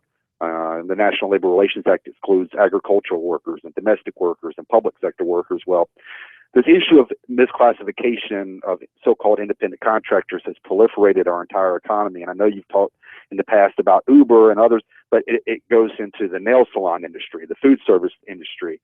It goes into every kind of industry that you can imagine has adopted this model of calling workers independent contractors, even though the employing entity, the employer, dictates how much the worker will be paid, that they can't go work for anybody else, that they have to do the work certain ways, and if they don't do the work certain ways, that they get fired. And we're not talking about a plumber that comes over to a restaurant and fixes the bathrooms and can tell the company when he's coming to work and how much he charges. We're talking about truck drivers that sign agreements with their companies that say they can only haul for that particular company, and the company will dictate the rates to them, that these drivers cannot solicit any additional work. So they're not this owner-operator independent contractor that's been sold to truck drivers for the last 30 years. It's really just a scam. Yep. It's tax fraud, and is a way of stripping workers of even the most basic fundamental right, and that's the right to organize. Because when you're an independent contractor and you try to get together with other independent contractors, well, you just committed antitrust violations that are federal law. So these drivers have had to deal with that. it's really an inspiring thing, though, Rick, to go down there to see such a bustling port. It's the fourth busiest port in the United States, the second busiest one on the East Coast down in Savannah. 80% of these drivers are African American in a city that has a poverty rate of over 26%. You know, truck driving used to be a middle class job, but if you're sitting there just scraping by right at the poverty line, making at or below the minimum wage when you account for your expenses and your hours, that's not the kind of future that's sustainable for anybody in our economy, particularly when they're bringing in billions of dollars of freight at that port. Yeah, so this is really a question of the disparity between the haves and have-nots. And unfortunately for these port drivers, both the ones in LA that continue to strike and file lawsuits, as well as the ones in Savannah, they really have a lot of power if they decide to use it at that port. Yeah, I mean, we just talked a moment ago about the minimum wage and the low road employer who pulls everyone down. And this, to me, is another one of those, you know, much like the people who are cheating people out of wages with wage theft and paying minimum wage, they're pulling the good employers down because, you know, you can't compete in that marketplace then when you've got someone who's exploiting workers and not paying, as you pointed out, the unemployment, the workers' comp, the Social Security, the Medicare, all of that stuff. The companies who want to take the high road can't exist. You know, it's really for our union. I would say, Rick, you know, we organize workers company by company, and with the ability of employers just to unleash a reign of terror on workers and break the law just completely with almost impunity against workers. It's really difficult, as you have reported and as others have well documented, for workers to organize where they technically already have a right. This is innovative in the sense that the Teamsters Union is really backing up our talk and putting resources where we're organizing a group of workers that technically right now don't have a right to organize, right, but they're organized in any way to speak up at, you know, opportunities like they had, like the Senate hearing where these state senators went all the way down to Savannah, 4 hours away from Atlanta. They held a hearing. Port drivers went to that hearing. Dozens and dozens of them attended despite being threatened by their employers. Despite losing a day's worth of pay, they can at least afford it. You miss a day's worth of pay, that sets them back weeks. But they went there anyway, and they testified in front of these state senators, and they debated the Georgia Motor Trucking Association president, who says, I don't understand the problem. I thought all these folks were fine. Well, he's talking to the wrong people. He's talking to trucking company executives, not truck drivers. It was a really great opportunity for us, and what the study committee is tasked to do is to release the report by the end of the year after they've met with misclassified workers in the building trades and other industries. And they'll be recommending legislation for the 2016 session. Who knows? By the time 2016 comes around, port drivers and other misclassified workers may have another tool to hold these companies accountable. It won't be the panacea, and we don't think that elected officials are the answer or the end game. But the end game is that these drivers taking matters into their own hands with a strategy that can really compel their trucking companies and others to reclassify them as employees and give them the rights they deserve. That's what we're already seeing in Los Angeles and California right now. They're working in a little bit different environment than we have here in Georgia, but it's certainly the same demand and the same struggle. Yeah, I mean, I look at this, and the last time we talked with a port driver, I got flooded with emails from people saying, well, why do they take the job? And the sad reality is, if that's the industry you're working in, industry-wide, they have to compete on that level. And it seems like there's this mass collusion that goes on, that's where it's all being pushed. Yeah, I just can't really wrap my head around that conservative logic of just, you know, the grass is always greener somewhere else. Just quit, you know. I've always been of the mindset is fight or flight. I guess, you know, the logic for most conservatives is just leave, just flee. I mean, that's so erroneous for this one basic concept. A port needs truck drivers to move containers that are coming from all over the world out of that port. So when there's 200 trucking companies that operate in that same market, okay, that employ around 2,000 truck drivers in that area, they all have the same standards. They all have the same. They all pay the same. They all pay by the box. They all pay around $35 or $40 per container. They all don't pay you when you're waiting in line. They all charge the driver for the cost of repairs. They all force the drivers to pay for equipment they don't own. So there's no alternative. If you work at that Port of Savannah and you're a longshoreman, you make good money. If you work at that port and you're a stevedore, you make good money. If you work for the Georgia Port Authority, you make good money. The only people that don't make any money are the people that do the lion's share of the work of moving these containers that are filled with every retail good you can imagine, from the clothes on our backs to the shoes on our feet. And it comes down to this question, Rick. Are we as Americans okay with any worker in this country being denied the basic right of the right to organize? Are we okay with any worker in this country not having access to workers' comp, not having access to the minimum wage or overtime protections?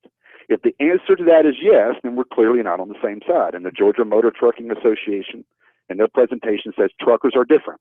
They believe truckers should be exploited. Well, we don't think so.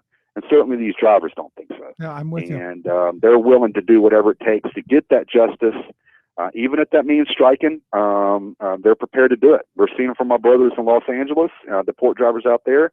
They're striking these employers, and they're having successes. They are creating alternatives for them to be employed as employees and give them all those rights. They're winning Teamster contracts.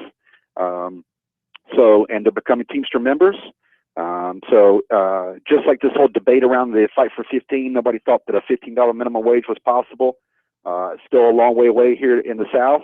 But the possibility of forcing an industry to change, to expand workers' rights is not just a theory, it's actually happening. And the Teamsters are a big reason why. But the bravery of these port drivers, I know you're going to talk to one here soon, is really what's making it happen. They're the ones that are leading this struggle. And we're so proud of them to see them stand up and give testimony in front of these senators earlier this week. And as I say on this program, and we've talked about time and time again, it's not the politicians, it's not the institutions, it's the people. It's people standing together in solidarity. And when you have to, folding your arms and saying, no, we're not going to work today.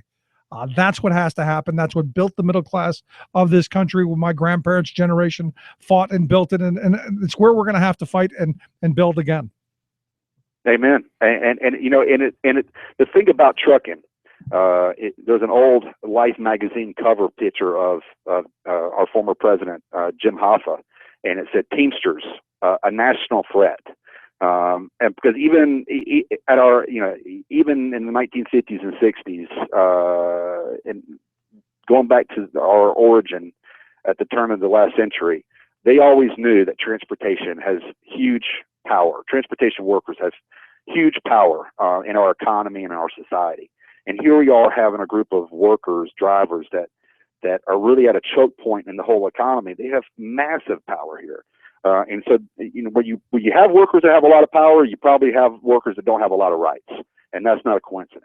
Yep. And these drivers, for many years, were acting out of frustration. They would strike one day or for a week, and they'd go back.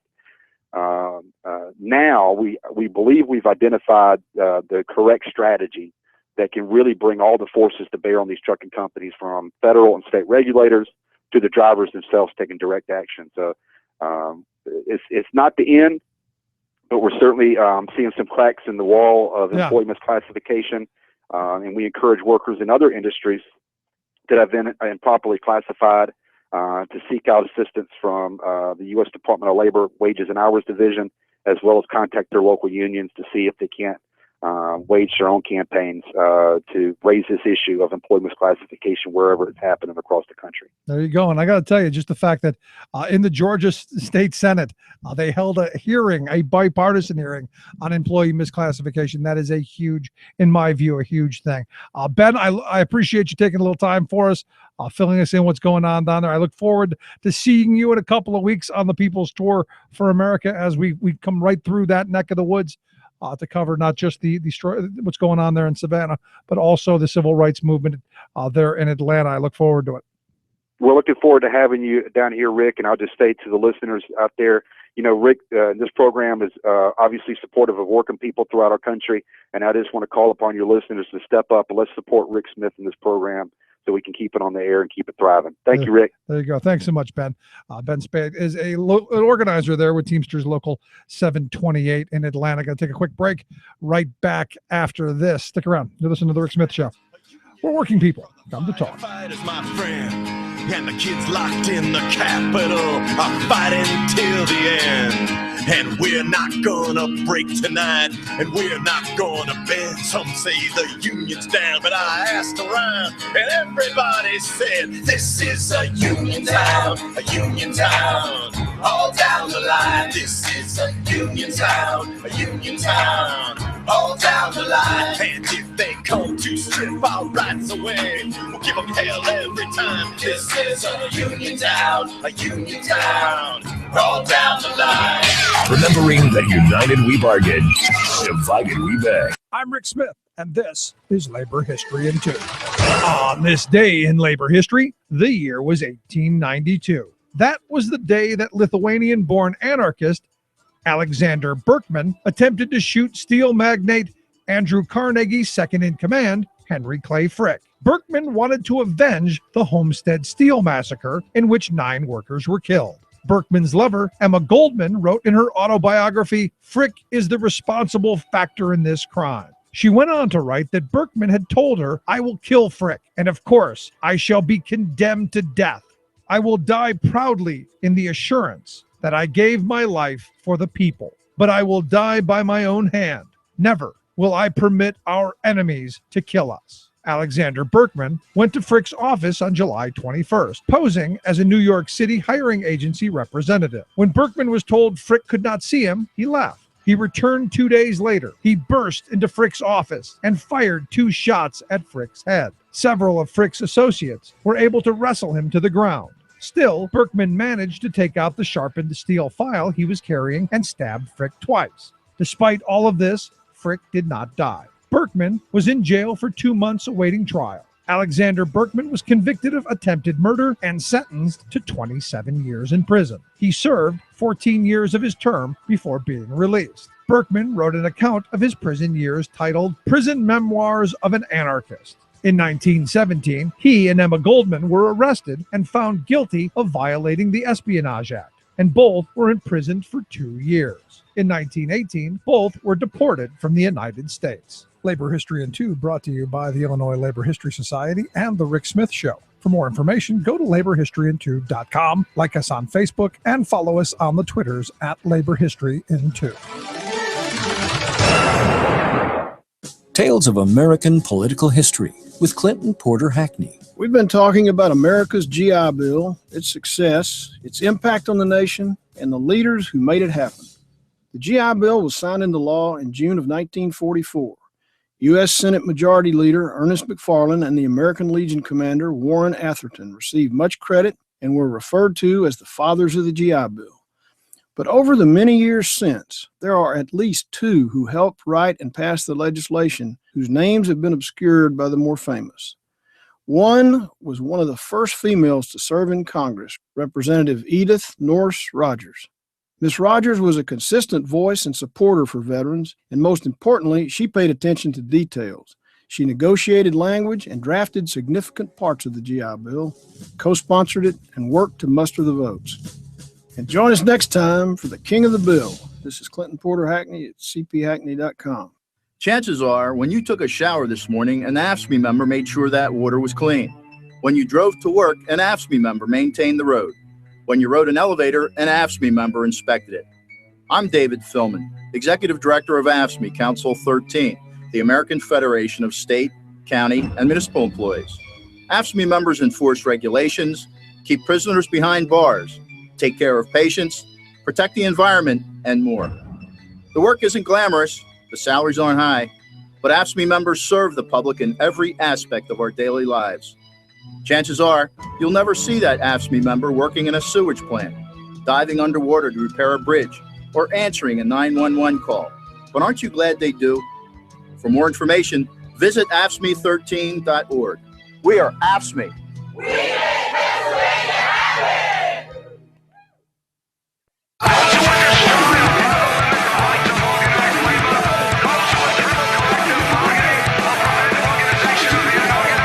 Doing the service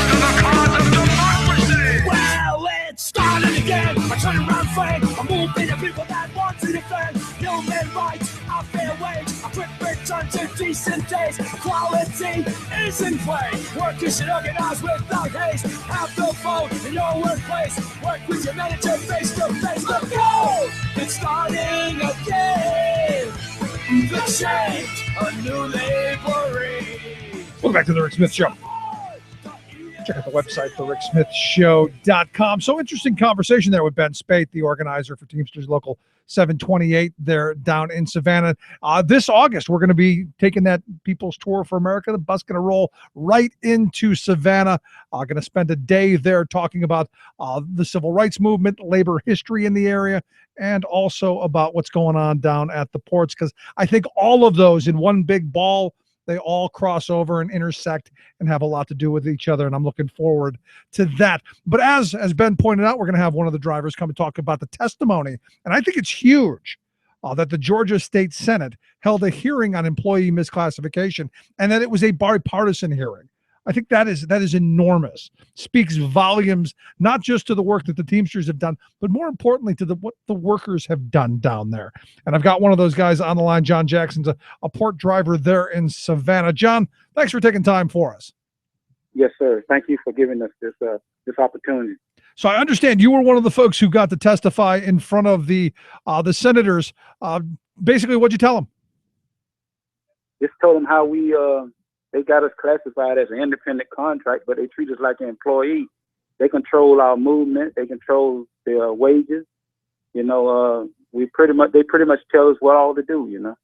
So given that scenario, and I've heard this over and over from folks, and I'm often curious. The last time we had guys on from the different ports, I got inundated with mail from people saying, "Well, why don't they just quit and go somewhere else?" What do you say to someone who would say that to you? But this is what we do. This is our job. That's just like telling anybody to just change your career. But we shouldn't have to change our career to get treated fairly. This is what we love driving trucks. We just want a fair shake and a fair wage and equal, benefits and the retirement, just like everybody else in this industry. I often say that, it comes back to that, I would stand and fight to make things better. And it says, I think, a lot about the character of people that would say, "Well, if you don't like it, just quit." And I go, no, I'd rather stay and make it better. It's like the people who say, well, if George Bush gets elected or Barack Obama gets elected, I'm leaving the country. No, you stay and you fight, you make things better. That's just my thought on it. Yes, sir. It's mine too. It's just like we got generations of people coming behind us that, will probably get in this field, and they need a future in it. It's just bad that some people work, and we are productive people in the society, and we doing our share, but we're not getting treated fairly as to our future, because once we get a retirement age, we're not gonna have one. Yeah, good because point. we don't make enough money to save, and if we do look up and save a few $1,000s here and there, one breakdown can take that, just wipe that out, because our expenses are so high. Let's talk about that for a second, John, because, Yes, I drove truck for years. I was a Teamster for 20 years. I honestly, and don't take this the wrong way, I honestly have no idea what you're going through. I've always been fortunate to have a Teamster job. I have no idea what the whole independent contractor, be your own boss thing was. It didn't make any sense to me. I don't think people understand the conditions under which you work, because I've talked to people who say, well, they lease their truck, they have to pay lease fees, and if something breaks down, you got a tire $500. Walk us through what it's like in a day of John Jackson. Well, it all depends. You don't never know when an incident's gonna happen. But when it do, it's always big. On our part, we get paid pennies compared to the fines that we deal with. Anytime we get fines, it'd be like in the hundreds of dollars. It don't be, like they pay us. And so if we look up and have a day, but then it takes so long for the thing to come around. They might keep it on record months, and then they come and take a big lump sum out of your paycheck. What do you get fined for? Huh? What do you get fines for? You can get fined, like you say, tires. You get fined for mountain boxes on the wrong chassis. You get fined for damage to boxes. Anything that comes back to the company passes on to the driver. Wow. Because now the company have all their damages go to the driver. Now the driver done picked up their part of their expenses. You know, because we can only damage a box in certain places. Like I always say, that's down on the bottom rail where if we hit another trailer where that bottom rail might be cut into the side of a box, or either on the corner. Now, if holes in the side up high or on the roof, you know, we can't put holes in those places. Right. And there was a time when they found holes in those places. They put it on, you know, they wrote it off as damage, you know, maybe unloading or whatever. But now they pass everything on to the driver because they can get away with it. Even a landing gear, you know, you can get charged for landing gear, damage to a landing gear. Now we have nothing to do with a landing gear, but any type of damage that they get now, they roll it on over to the driver. Wow. And I guess it's because they can get away with it. Yeah. Because the whole industry has moved that way. Wow. And that's what we're fighting for. We're fighting for try to get some guidelines for them to follow, you know, and instead of them, you know, like they got on us.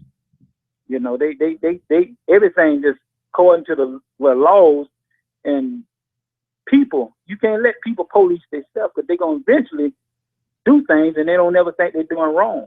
Yeah. Because they have nobody to chastise them and make them do right. And that's what we're fighting for wholeheartedly, is to get some guidelines on them and get the misclassification changed to employee from independent contract to employee like we are treated. So we can have come together and negotiate what it takes to run our company and not them telling us what it would take to run our company.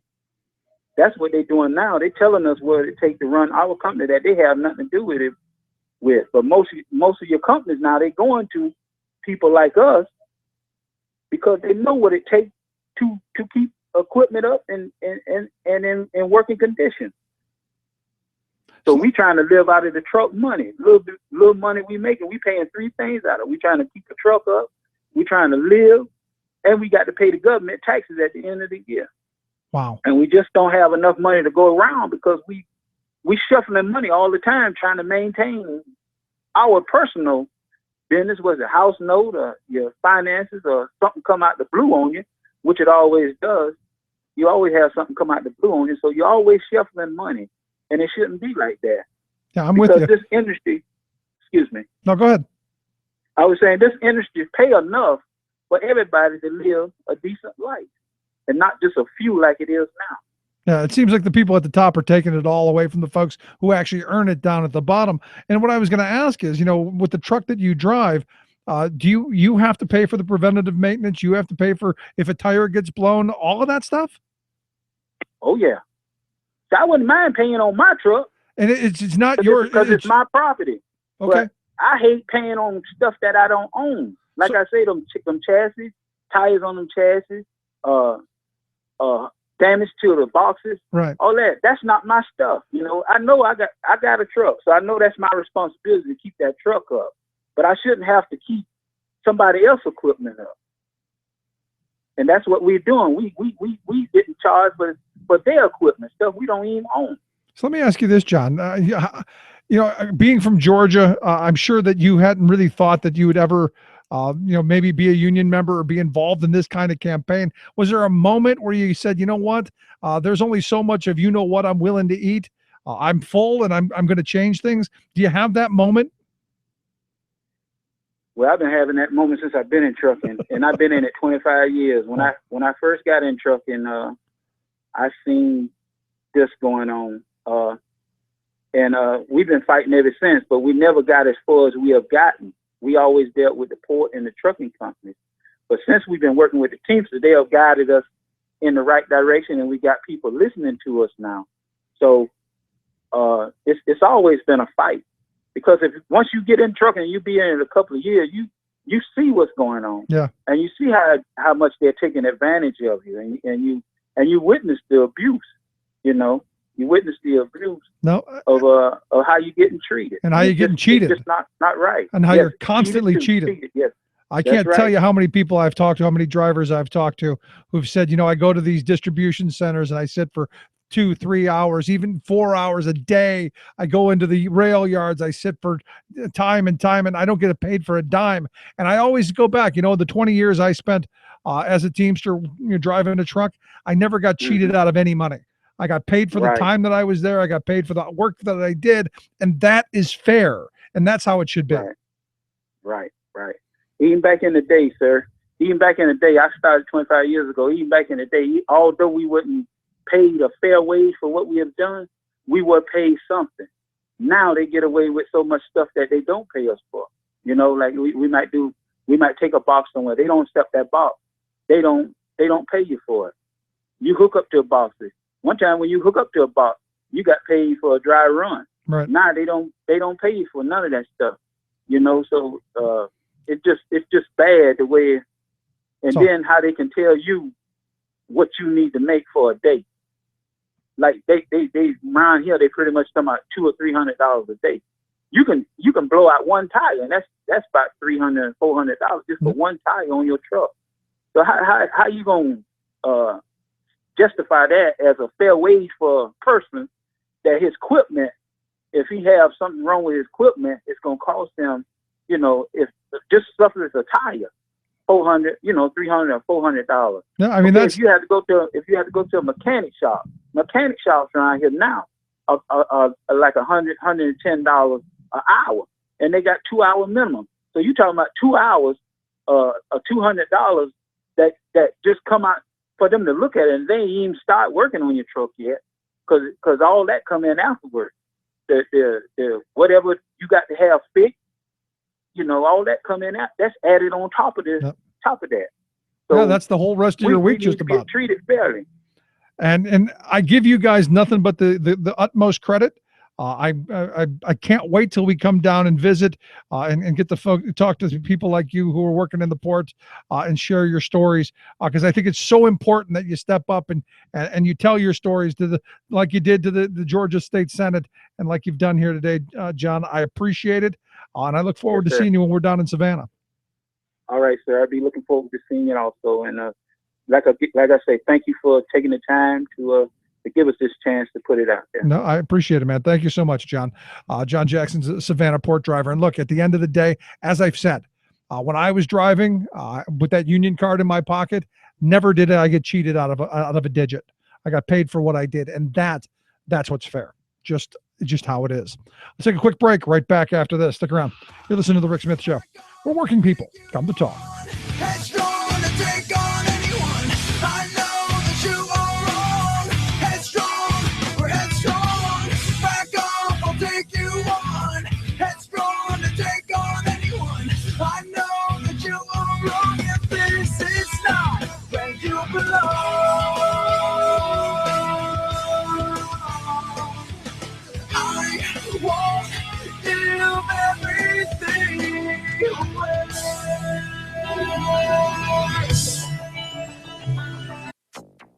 All of this started on the 15 freeway. Extreme weather whips California freeways. A 30 by 50-foot section of California's Interstate 10 freeway collapsed Sunday. From floods to fire as bridges collapse and cars burn. June 2015 was the hottest June on record. Plus, the Pacific has become a playground for cyclones. Global hurricane season is off to a record start. All of those records and more straight ahead from BradBlog.com. I'm Brad Friedman. And I'm Desi Doyen. Stand by for 6 minutes of independent green news, politics, analysis, and snarky comment. Perhaps maybe people would be more for preventing global warming if we referred to it as taking a stand for preserving traditional sea levels. Yep, that might do it. This is your Green News Report. As the Bible says, it is Adam and Eve, not Adam and Cole.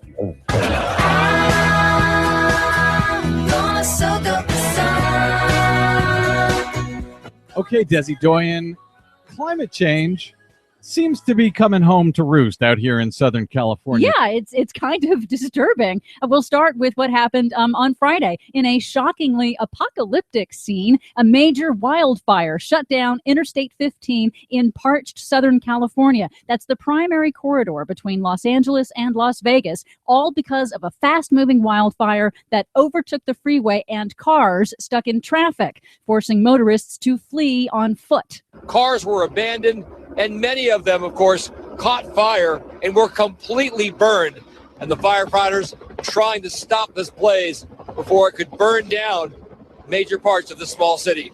Really disturbing. We know that part of the I-15 very, very well, and there is nowhere to run. And it did look like a scene from, I don't know, Mad Max, Walking Dead, take your pick, as drivers fled the scene for their lives. Yes, one motorist actually did describe it as, quote, like something out of The Walking Dead. Now, luckily, no one was injured, but 20 cars and 11 homes were destroyed. California's historic drought has turbocharged wildfire season.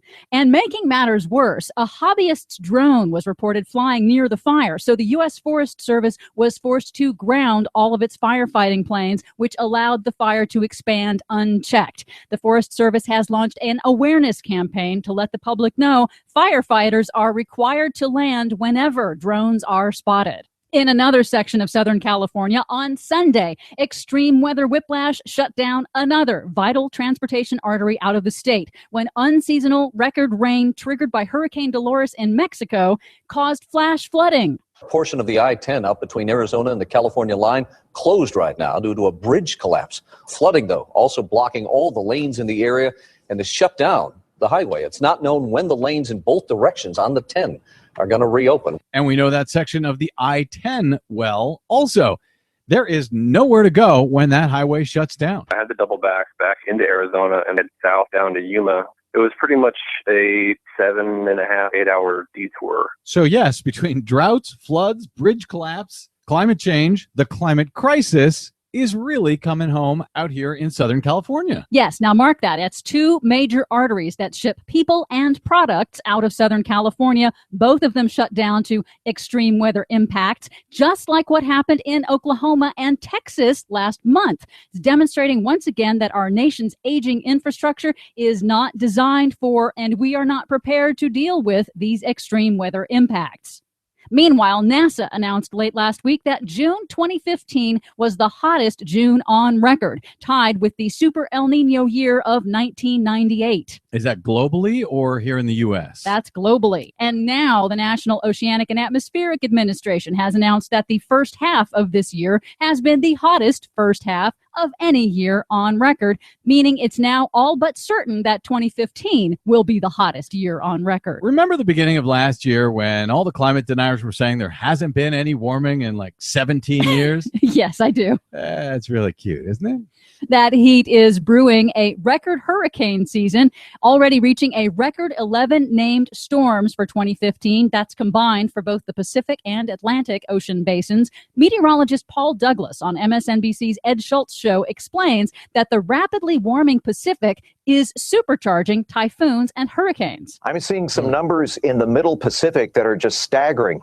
They call it ACE, accumulated cyclone energy. And it's 22 times greater than it should be this time of year in the central Pacific. Yeah, you know, we've had all kinds of storms, cyclones, and typhoons, as they call them in the Pacific, that have hit in Japan, in Mexico.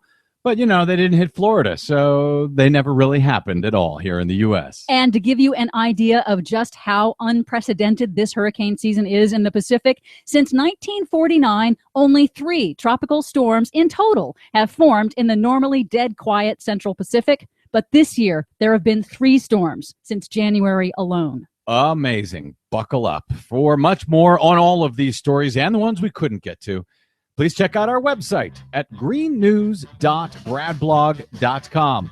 I'm Brad Friedman. And I'm Desi Doyen. And this has been your Green News Report.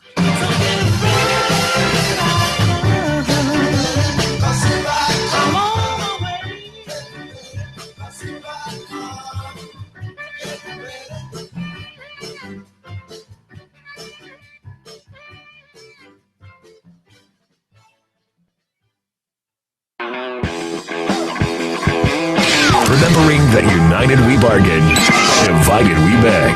Rick Smith. He's going the distance. He's going for speed. She's all alone in a time of need. You know, every time I hear those stories, and I've talked to a number of port drivers over the years as this campaign has been going on. And look, honestly, 3 years ago when it started, if you'd have told me that in California they're actually hiring all of the independent people they used to misclassify as independent contractors and making them employees and actually figuring out scheduling and logistics and trying to time it in a way that cuts down on waiting time, I would have told you you're nuts, because they had that kind of grip, that kind of control, that kind of power. And the fact that the Teamsters and these port drivers and all of the allies and all of the worker organizations who are saying this is just flat wrong and needs to change, and they deserve credit for this. And the people like John Jackson who have stepped forward and said, you know what, I've been doing this 25 years and you're getting screwed the whole time. And what I see is, and we're seeing the beginning of that I think that moment in history where people have had enough, where you go, you know what, I've eaten enough of I'm done. It's time to fight back. And I think that's what you're seeing. And maybe and I'm kind of shocked that there are some Republicans in Georgia who thought it'd be a good idea to have this hearing. I'm cynical, I guess. But maybe there's a shifting in the Republican Party. Maybe there's a shifting of thought that, we may be crazy, but we're not going to cheat workers and steal from them, which I got to wonder. But maybe that groundswell, maybe that organizing, that solidarity, maybe that's paying dividends here. And when we do our tour, I'm definitely going to stop in Savannah to see the port drivers and do some conversations there, because I think their stories are important because we don't often hear them. Generally what happens with people who know they're getting exploited, they don't say anything. They're embarrassed. I can't tell you how many folks I've talked to over the years who, they won't tell you how much they make. They won't tell you what the truck pays. They won't tell you anything because they're embarrassed by how badly they're getting cheated. And at some point there's that, and I think John Jackson was at that point for a while, to where you're just ready to fight. And during the break, I was thinking of a moment years ago. It was probably 15 years ago. There was a guy that I'd stopped at one of the truck stops, little gas station truck stop areas, just to take a break and have a soda and kind of just take a break for a couple minutes. It was like 3:00 in the morning. This guy comes rolling in and he plugs the ATM machine with 3 or 4 different cards, and nothing is coming out for him. And he's grumbling and cursing under his breath because nothing's coming out of this ATM machine. And it's not that the machine's broken; it's that there's no money in the accounts because the boss hadn't put the money in, and there was a whole bunch of stories. And he had no money on him at all. So I bought him a donut and a coffee, and we sat and we talked for a bit. And the story he told me was one of those first moments where you go, wow, things are really getting bad in the trucking industry. The agreement that he had signed into right out of truck driving school was he would work for 7 years for this company, and he would be an owner operator. He would lease the truck from this company for 7 years at a reduced per mile rate. Something like close to 40% of what the industry rate was at the time is what he was going to be paid. But at the end of the 7 years, because of the lower rate he was being paid, the truck would be his. And he was very proud of this. It's going to be 7 years, it's going to be mine, and I'll be my own boss, and all of this. And I probably shouldn't have burst his bubble, but I did. I said, you do realize in 7 years that truck's going to have 1 million miles on it.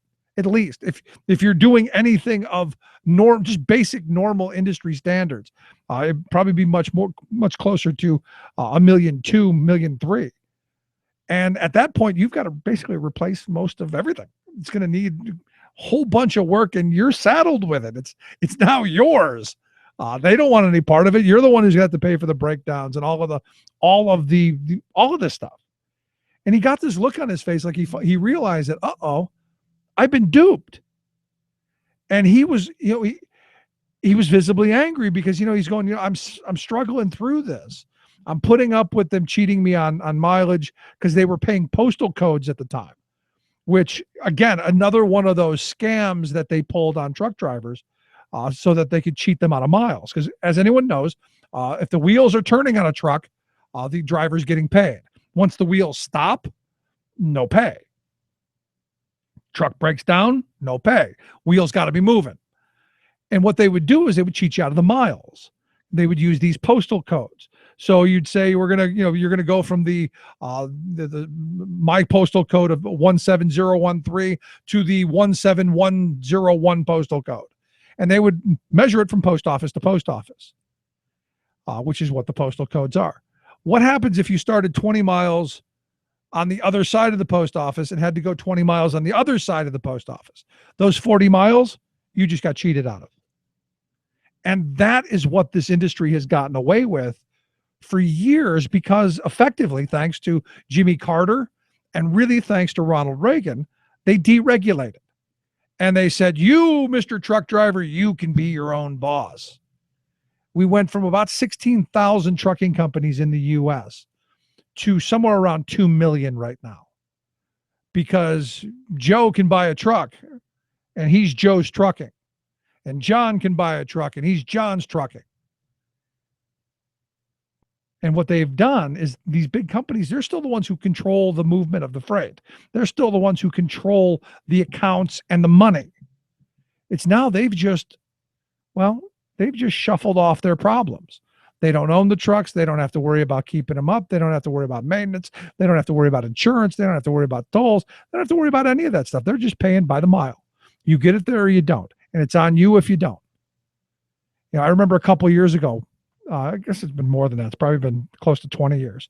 There was a guy going from California to New Jersey, and somehow he was going down 222 through Reading. And he had hit like 200 cars. He was just, it was like a movie. He was just banging people off the road. And eventually they put the spike strips down to stop him. And he did all that. He was all cranked up and all on who knows what, because he had to make it to New Jersey at a certain time or he wouldn't get the bonus money. And the bonus money is what made the trip worth it. I mean, you lose money without the bonus. And he ended up going to jail, I think 4 or 5 years, just because you get it in your head, got to get that bonus money because that's how you're going to be able to feed your family. So when I see what these guys are doing at the ports, I think it's that important. I think it's that important for everyone to see what's going on because this misclassification, this worker theft is going on everywhere. And it's the big companies who are getting away with it. It's not the little guy. It's these huge multinationals. And you look at some of these port companies, like Toll Brothers. They were a huge multinational company. So I give them credit. I think it's important what they're doing, and I'm glad to see something being done. And I hope them nothing but the best as we continue to see the growth there. And I'm looking forward to when we go down there. I really am. Let's take a quick break. Right back. Stick around. You're listening to The Rick Smith Show.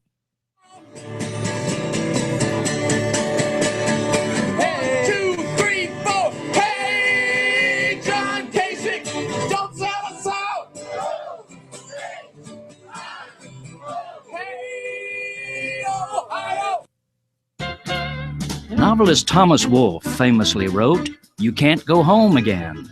But Eric Holder has proven him wrong.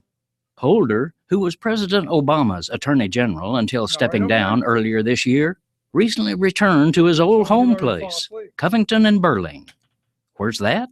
Well, it's not actually a place, but a powerhouse Washington lobbying and corporate lawyering outfit. It runs interference in Washington for such Wall Street clients as Bank of America, Citigroup, JP Morgan Chase, and Wells Fargo. And it's a place where Holder definitely feels at home.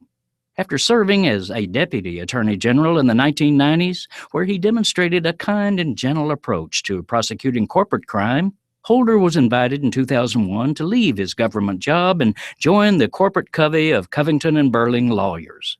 There, he happily hauled water for big-name corporations until tapped to re-enter the government in 2009 as AG. The most striking thing about his 6-year run as America's top lawyer was his ever-so-delicate treatment of the Wall Street banksters who crashed our economy in 2008. Despite blatant cases of massive fraud and finagling, Holder failed to prosecute even one of the top Wall Streeters involved. Indeed, he generously deprioritized criminal prosecution of mortgage fraud and even publicly embraced the soft-on-corporate crime notion that Wall Street banks are too big to fail and too big to jail. It's no surprise then that Holder is once again spinning through the revolving door of government service to rejoin his corporate family at Covington and Burling. In fact, in his years away, the firm kept a primo corner office empty for him, awaiting his return home.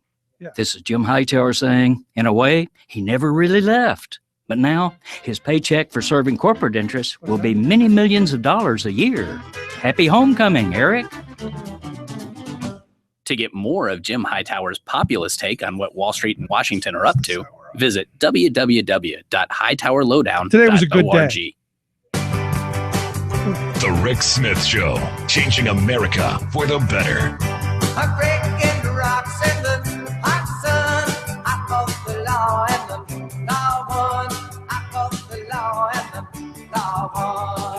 Welcome back to the Rick Smith Show. Check out the website, thericksmithshow.com. So big news coming out of Arizona. They've netted them. We've found those welfare frauds, those drug-taking welfare people. We found them. The state of Arizona has screened 142,000 welfare recipients because they're all drug addicts, according to our Republican friends. And you know how many they got? You know how many in the big drag net of 142,000 people? You know how many people we found? Three. And they saved the state, about $3,500. So you saved about $3,500 out of the $45 million that was spent on TANF. And you got to go, the couple $100,000 we spent to test those folks. Was it worth it? And I've always said no. You look at the 7 states that do this. They've spent about $1 million testing the welfare folks. And they have caught somewhere around 500 people in the 7 states. So you spent $1 million, you've tested hundreds of thousands of people, and you've got a whopping 500. And I look at Virginia, who just did away with their testing plan because they realized that they spent $1.5 million on a plan that was only going to save them $229,000. Their numbers, their calculation. It's dumb. It's insulting. But what it's meant to be is degrading. And I look at it, and for that, congratulations, Republican friends. It is degrading, but not financially sound. And this is what gets me is, the business-friendly people, not very bright. The people who are we're going to run government like a business. If you ran business the way the Republicans are running our government, we'd have to bail them out. Wait a minute. We do have to bail them out quite often, don't we? Bankruptcies and huge bailouts. Yeah, I guess this is how they run things, right? Just blows my mind. Anyway, if you missed any portion of the program, thericksmithshow.com. That's where you go to get the podcast, the Rick Smith Show app on the smartphone. Take the program on the go wherever you go. And as always, you can email me, rick at thericksmithshow.com. Would love to hear your thoughts, your comments, whatever's on your mind, especially here in August. We're going to be kicking off the People's Tour for America. Going to be doing that civil rights, labor history kind of discovery tour. We're going to take the kids, the whole crew, and we're going to go discover a little bit about the civil rights movement and labor's history. I'd love to hear your thoughts. You can email me, rick at thericksmithshow.com. Quick break. Right back. Stick around. You're listening to The Rick Smith Show.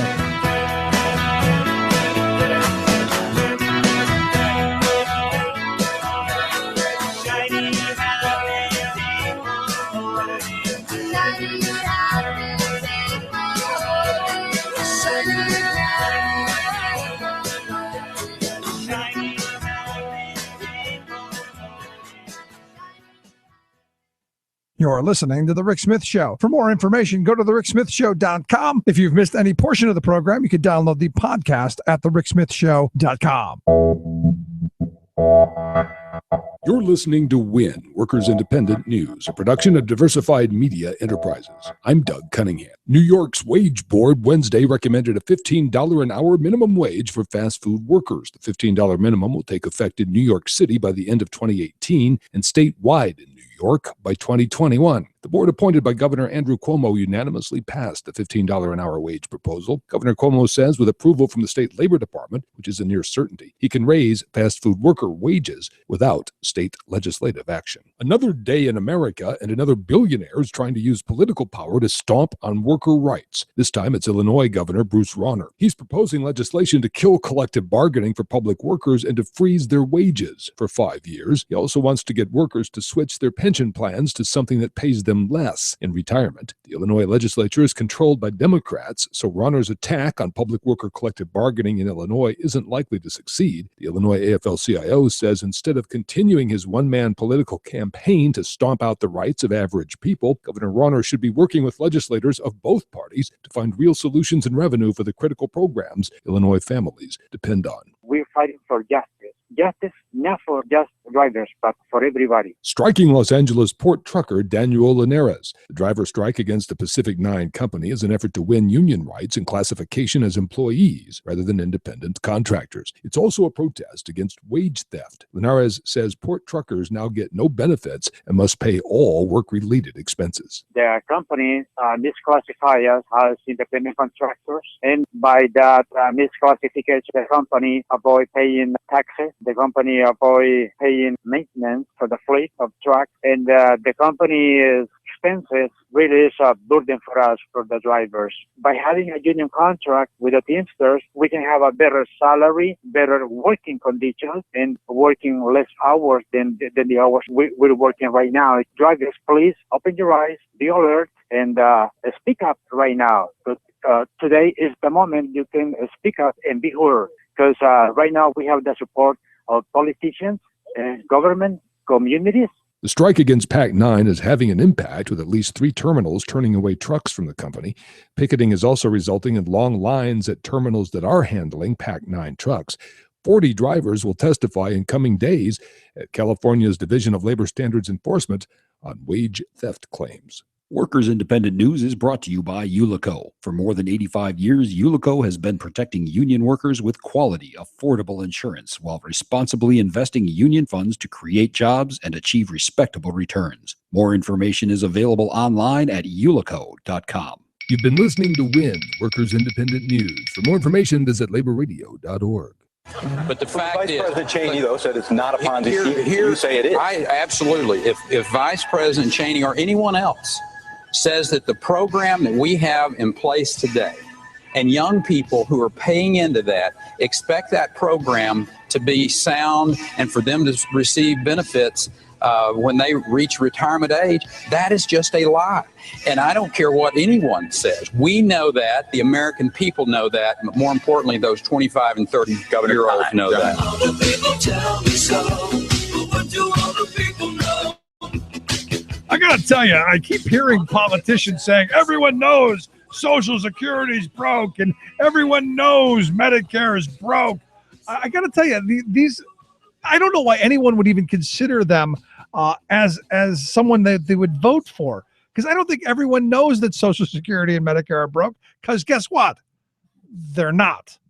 And I think the report yesterday that we talked about kind of highlighted that. In fact, things are looking a little bit better. Could they be better? Absolutely, because we could do some smart things to change stuff.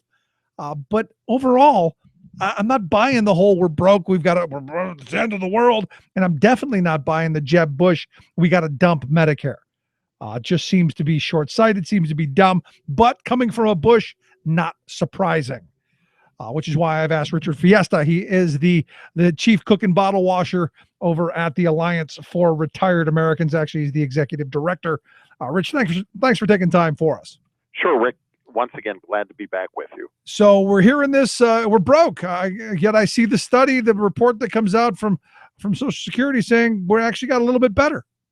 Yes, the Social Security trustees, independent group that they are, released their annual report yesterday on financial health of Social Security and Medicare. And on Social Security, they said that the program is in shape and fine shape until 2034, which was a year better than last year when they said it was in fine shape till 2033. So we gained a year. And regarding Medicare, it about 4 years ago, it was potentially going to hit the tipping point of more money going out than coming in 2016. The Affordable Care Act and some other smart things, frankly, the Obama administration has done. That's been pushed all the way now to 2030. So, we've gained 14 years with Medicare financial stability in the last couple of years. So, wow. Good news. We do have a little issue with the disability insurance fund to Social Security that some Republicans in Congress are going to try and monkey with. But as a whole, the programs are in very good financial shape. And, if we did some smart things, would only be in better shape. And as I talked about yesterday, maybe paying back all that money we stole during the 80s, maybe that would help too.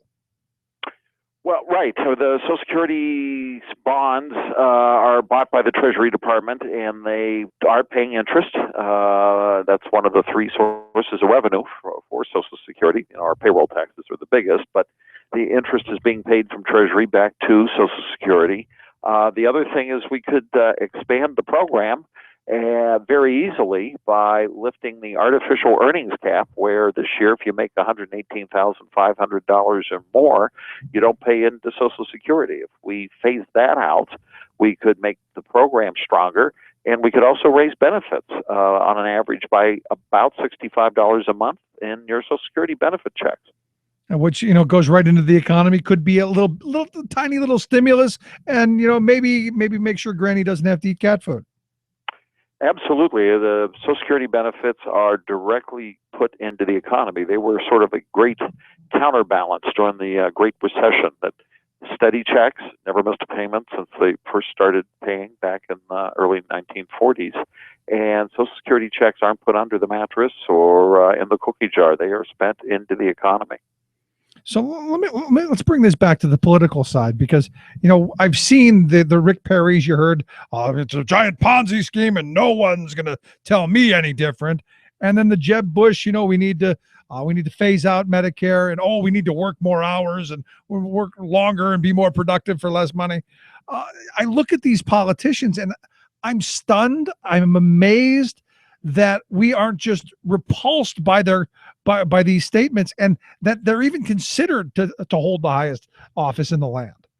Yeah, it just makes you shake your head. It's just like Rick Perry and Jeb Bush just came out of a Dickens novel with the way they view the world. Everything's dark and bleak, and keep crushing the people below them. They forget these are earned benefits that people pay for during their working lives and have a right to their earned benefits in retirement. It's that simple. But for me, the conversation has to be had that these folks want to fundamentally change that security for future generations in a way that's going to be much less secure. Because what I hear from them is, well, we could privatize all of the Social Security. You can get an individual account that Wall Street can screw you out of, and then we're going to put you into the private market when you get old for health care. Both ideas, just horrible ideas. Just awful.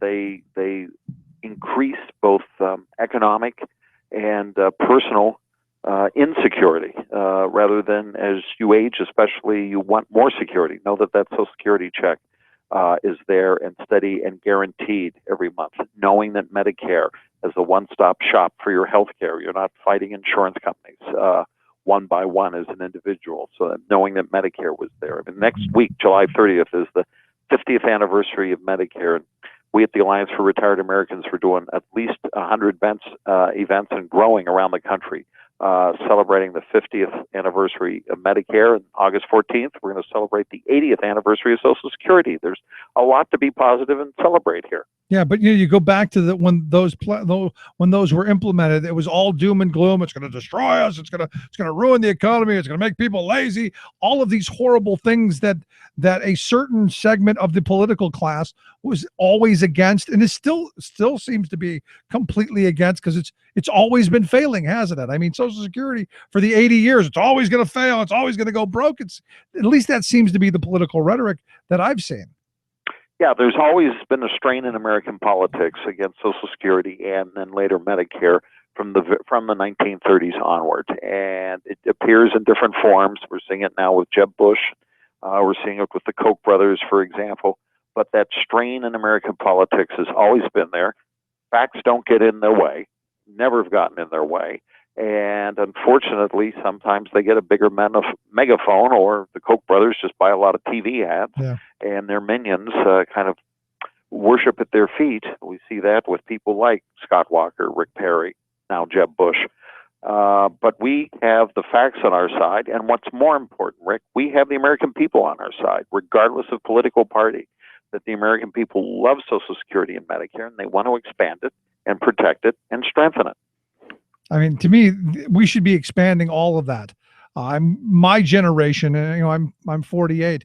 My generation and younger, we're moving towards a retirement crisis because most of the people I know, they don't have defined benefit pension plans. Most of the folks I know, they've got very little squirreled away because they've been on the treadmill just trying to put food on the table tomorrow. So to me, the idea of expanding Social Security so that it becomes a retirement plan, a little bit more than simply a anti-poverty plan, seems to me maybe a direction we should be looking at. Yeah, no question about it. As you mentioned, the employers are not offering defined benefit pension plans nearly at the rate they were 15, 20, and 30 years ago. Plus, wages in this country for working people have been flat over the last 30 years. So how can you save what you don't earn for retirement, which makes Social Security even more important into this mix where we've found ourselves, like you said, on the treadmill and not really moving up. You know, what's interesting is you used an interesting frame there, that employers aren't offering the wages that they used to. And I kind of look at it from a different perspective. It's that employees don't have the bargaining power to demand better wages today. Absolutely. Because what we've allowed to have happened is we've been allowed to be divided, much like they want to do to us with Social Security and Medicare. Because when we're divided, we're easily ripped off. That's right. I mean, economists say that half of the wage gains that the very top of this country has enjoyed, the top couple of percent, have come directly as a result of the decrease of collective bargaining in the economy. And that then ripples out through families throughout the country, too. And to me, the hope is that we get this. You know, it's scary to me when I hear politicians talking about phasing out Medicare, because I've seen what it's done for my grandmother. It worries me when I hear people talking about, we need to privatize Social Security, because I've seen what's happened to these 401k schemes that have come up. Nothing good for the working class of this country, in my view. That's right. Working people our productivity has gone up, but our wages have not gone up with productivity since about 1980 or so, actually, maybe even back into the 70s, some economists would claim. And that's just unfair to working people in this country, and we've seen what it's done. The buying power is down, the roadblocks to collective bargaining have gone up, and we are working more for less, while those at the very, very top, your corporate CEOs, are just raking it in year after year. Yeah, I mean, the fact that there are 1,000 people in this country, it was the statistic I saw at the beginning of the year, 1,000 people who by lunchtime on January 1st paid everything they were going to pay into Social Security for the entire year, while the rest of us have to work the entire year and pay on 100% of our income that's been stagnant. I would argue if we had raising incomes for all people, more money would be going into Social Security and Medicare, and it wouldn't have the problems that it's having, even with the numbers that we see today. That's right. Raising wages, even starting with a minimum wage, but raising wages in general helps the economy, helps the Social Security Trust Fund, and also helps your retirement, because you'll have better benefits, higher benefits in retirement, because you paid in more to it.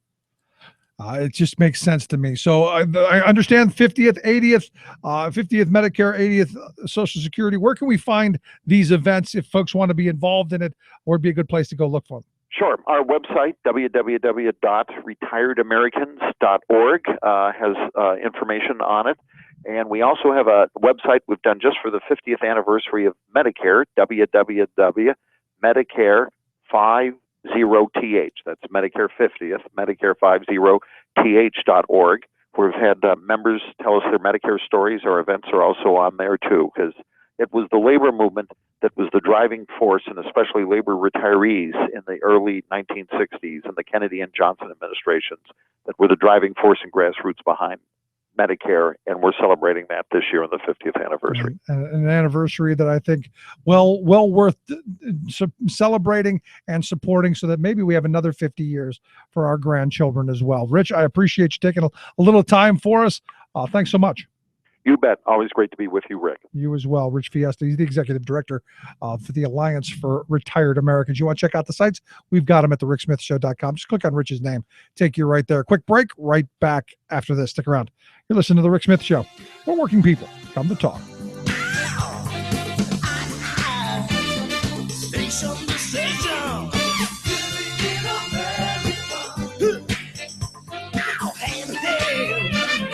Cross nation.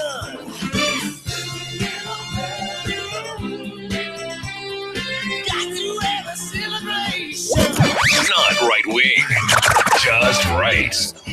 The Rick Smith Show. I'm Rick Smith, and this is Labor History in 2.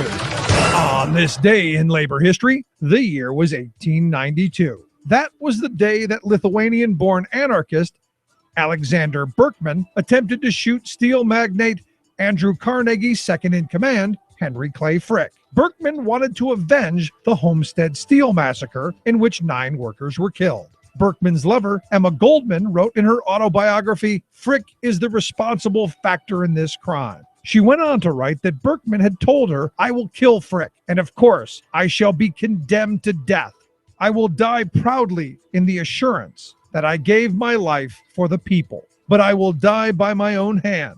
Never will I permit our enemies to kill us." Alexander Berkman went to Frick's office on July 21st, posing as a New York City hiring agency representative. When Berkman was told Frick could not see him, he left. He returned 2 days later. He burst into Frick's office and fired 2 shots at Frick's head. Several of Frick's associates were able to wrestle him to the ground. Still, Berkman managed to take out the sharpened steel file he was carrying and stabbed Frick twice. Despite all of this, Frick did not die. Berkman was in jail for 2 months awaiting trial. Alexander Berkman was convicted of attempted murder and sentenced to 27 years in prison. He served 14 years of his term before being released. Berkman wrote an account of his prison years titled Prison Memoirs of an Anarchist. In 1917, he and Emma Goldman were arrested and found guilty of violating the Espionage Act, and both were imprisoned for 2 years. In 1918, both were deported from the United States. Labor History in 2 brought to you by the Illinois Labor History Society and The Rick Smith Show. For more information, go to laborhistoryin2.com, like us on Facebook, and follow us on the Twitters at Labor History in 2. Tales of American Political History with Clinton Porter Hackney. We've been talking about America's GI Bill, its success, its impact on the nation, and the leaders who made it happen. The GI Bill was signed into law in June of 1944. U.S. Senate Majority Leader Ernest McFarland and the American Legion Commander Warren Atherton received much credit and were referred to as the fathers of the GI Bill. But over the many years since, there are at least 2 who helped write and pass the legislation whose names have been obscured by the more famous. One was one of the first females to serve in Congress, Representative Edith Norris Rogers. Miss Rogers was a consistent voice and supporter for veterans, and most importantly, she paid attention to details. She negotiated language and drafted significant parts of the GI Bill, co-sponsored it, and worked to muster the votes. And join us next time for the King of the Bill. This is Clinton Porter Hackney at cphackney.com. Tales of American Political History with Clinton Porter Hackney. We've been talking about America's GI Bill, its success, its impact on the nation, and the leaders who made it happen. The GI Bill was signed into law in June of 1944. U.S. Senate Majority Leader Ernest McFarland and the American Legion Commander Warren Atherton received much credit and were referred to as the fathers of the GI Bill. But over the many years since, there are at least 2 who helped write and pass the legislation whose names have been obscured by the more famous. One was one of the first females to serve in Congress, Representative Edith Norris Rogers. Ms. Rogers was a consistent voice and supporter for veterans, and most importantly, she paid attention to details. She negotiated language and drafted significant parts of the GI Bill, co-sponsored it, and worked to muster the votes. And join us next time for the King of the Bill. This is Clinton Porter Hackney at cphackney.com. Chances are, when you took a shower this morning, an AFSCME member made sure that water was clean. When you drove to work, an AFSCME member maintained the road. When you rode an elevator, an AFSCME member inspected it. I'm David Philman, Executive Director of AFSCME Council 13, the American Federation of State, County, and Municipal Employees. AFSCME members enforce regulations, keep prisoners behind bars, take care of patients, protect the environment, and more.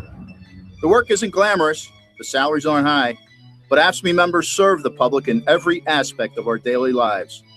Chances are, you'll never see that AFSCME member working in a sewage plant, diving underwater to repair a bridge, or answering a 911 call. But aren't you glad they do? For more information, visit AFSCME13.org. We are AFSCME. We make Pennsylvania happy!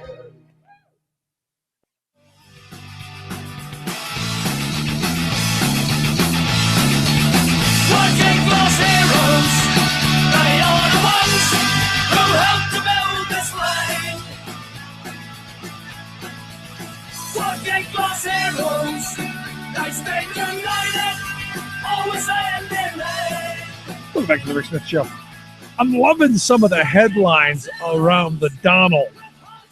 And you got to. I just went to a couple of the different sites just to look at the headlines about Trump.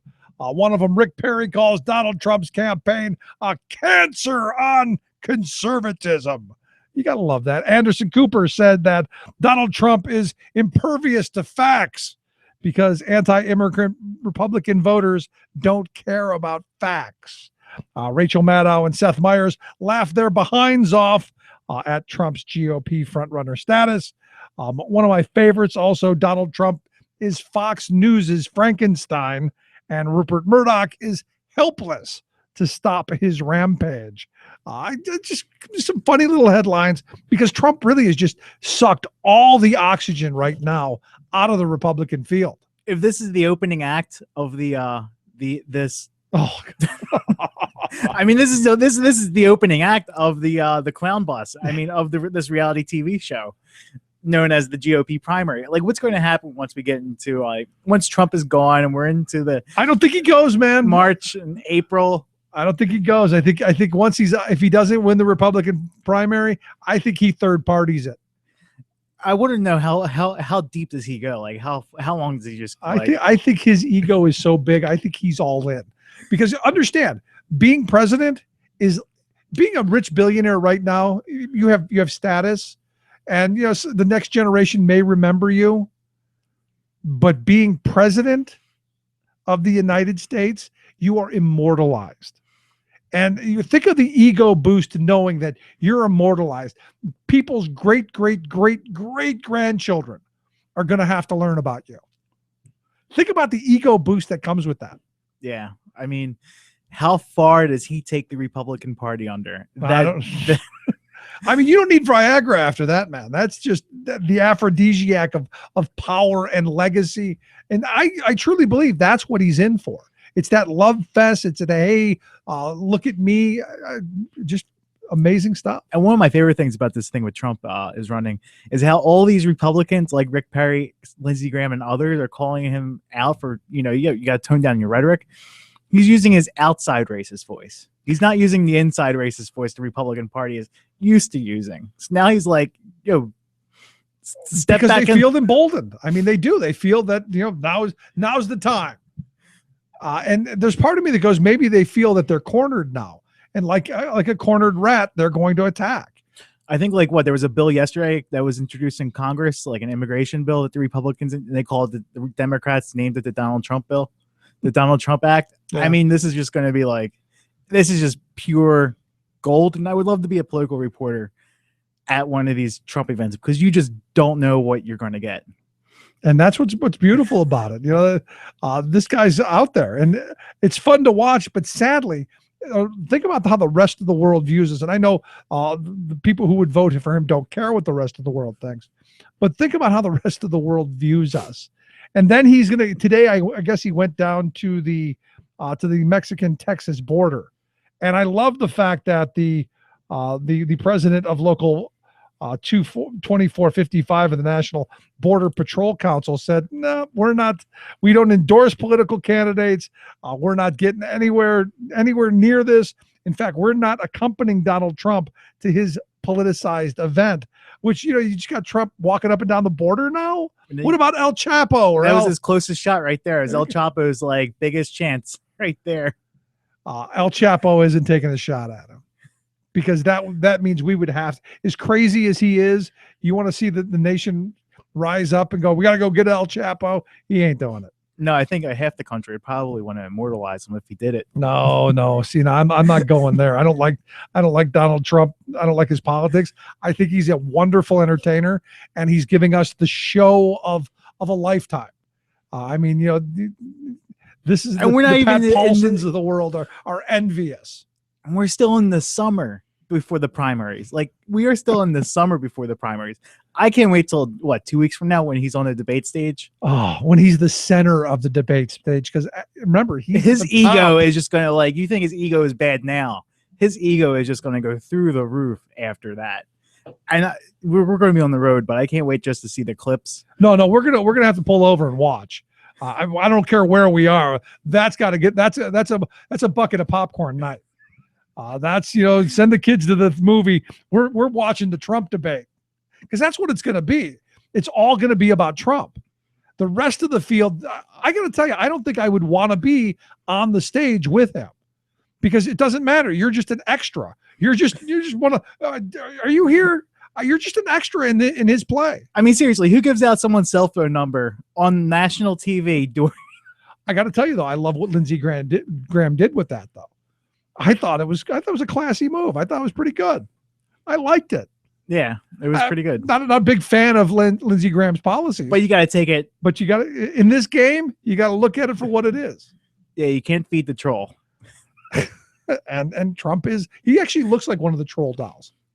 I like what someone said. He's the comment section running for president. And I got my own theory. He is like the incarnation of Poe's law, which is like, I literally think he's a liberal plot. You can make that argument. He's a Manchurian candidate. He's a liberal plot who's just saying the most over the top absurd stuff.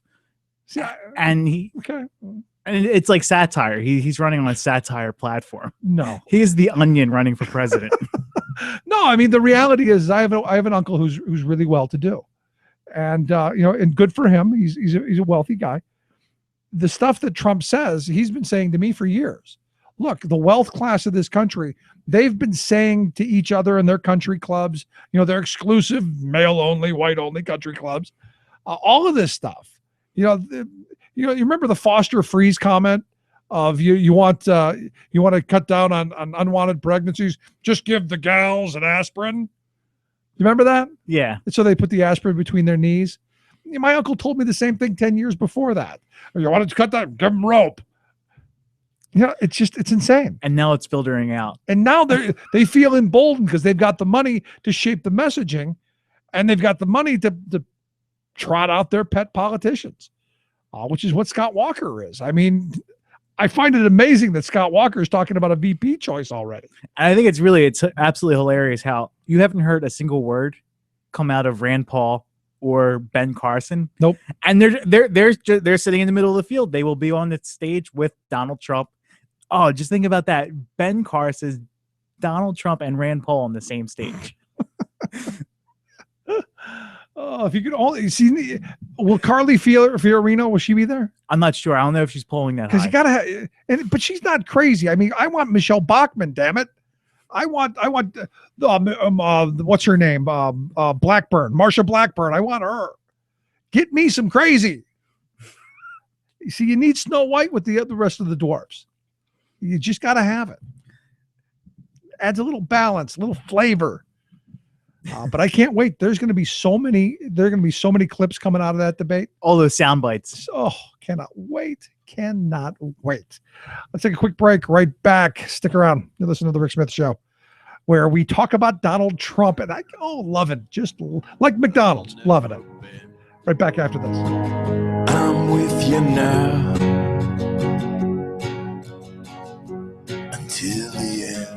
thought-provoking, intelligent conversation with a heart. The voice of the working class, Rick Smith.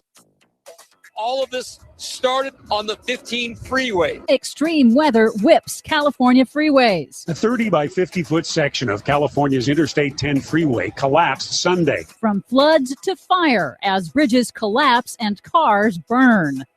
June 2015 was the hottest June on record. Plus, the Pacific has become a playground for cyclones. Global hurricane season is off to a record start. All of those records and more straight ahead from bradblog.com. I'm Brad Friedman. And I'm Desi Doyen. Stand by for 6 minutes of independent green news, politics, analysis, and snarky comment. Perhaps maybe people would be more for preventing global warming if we referred to it as taking a stand for preserving traditional sea levels.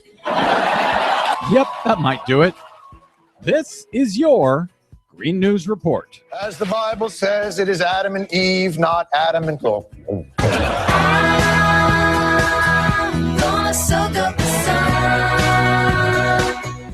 Okay, Desi Doyen, climate change seems to be coming home to roost out here in Southern California. Yeah, it's kind of disturbing. We'll start with what happened on Friday. In a shockingly apocalyptic scene, a major wildfire shut down Interstate 15 in parched Southern California. That's the primary corridor between Los Angeles and Las Vegas, all because of a fast-moving wildfire that overtook the freeway and cars stuck in traffic, forcing motorists to flee on foot. Cars were abandoned, and many of them, of course, caught fire and were completely burned. And the firefighters trying to stop this blaze before it could burn down major parts of the small city.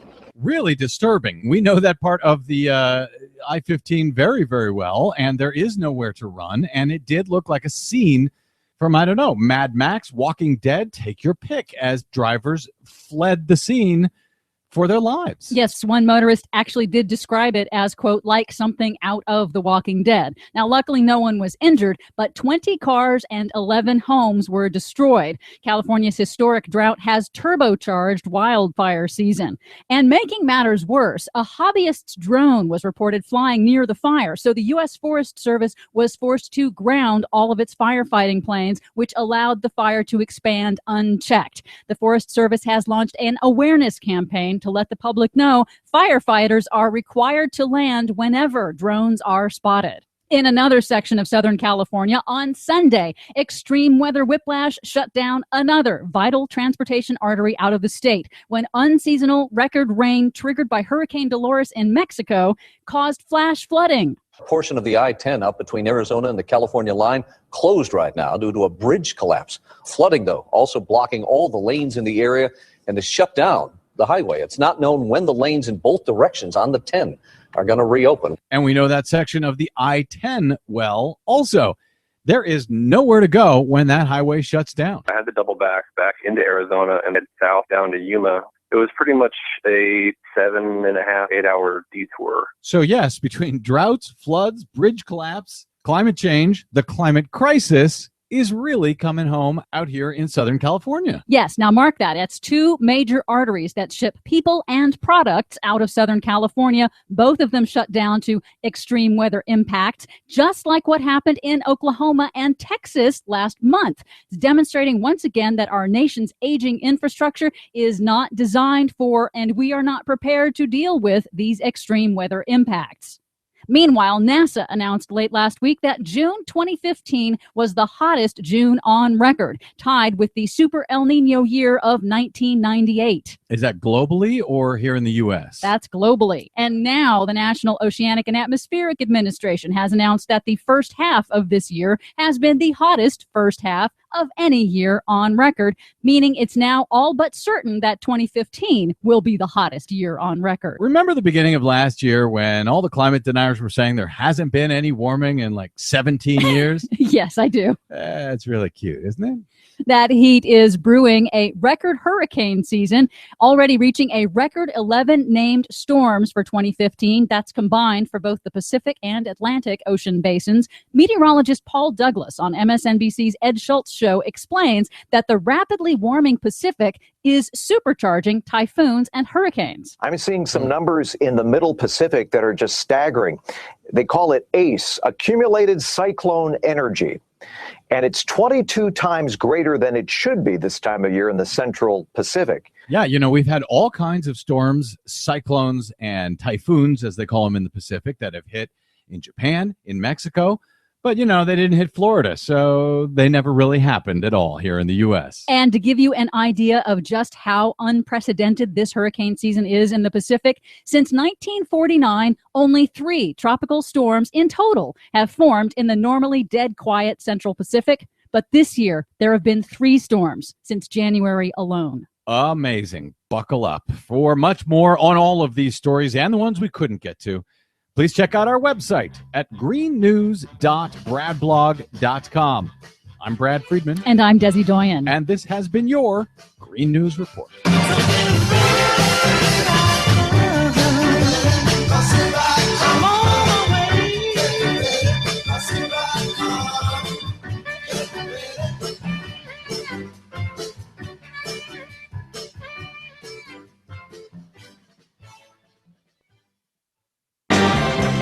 The most important issues of the day. This is the Rick Smith Show.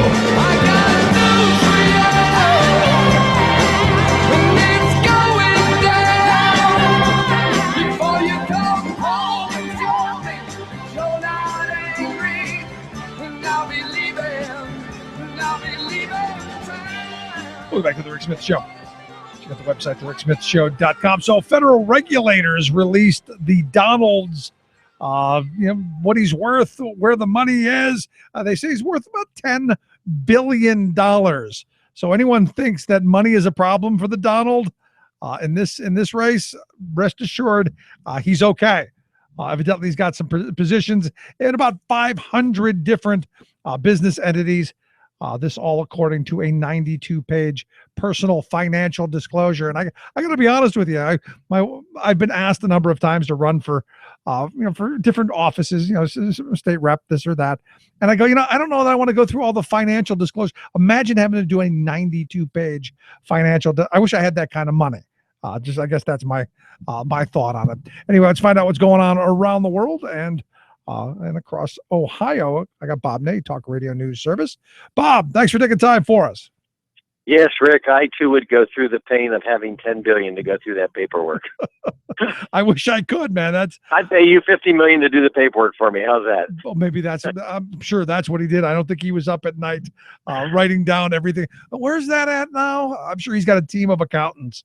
But it shows that he's got a ton of money and he can basically do whatever he wants in this election. Even the Koch brothers can't call and say, "What are you doing?" He can say, "None of your business." And what's interesting to me is, you look at what he's been saying. I believe it's what the wealth class have been saying to each other in their back rooms and their country clubs for years and years. And now they just got somebody who's crazy enough to use his inside voice outside. Well, also, and I had this disagreement today. Somebody said, "Well, that was really funny.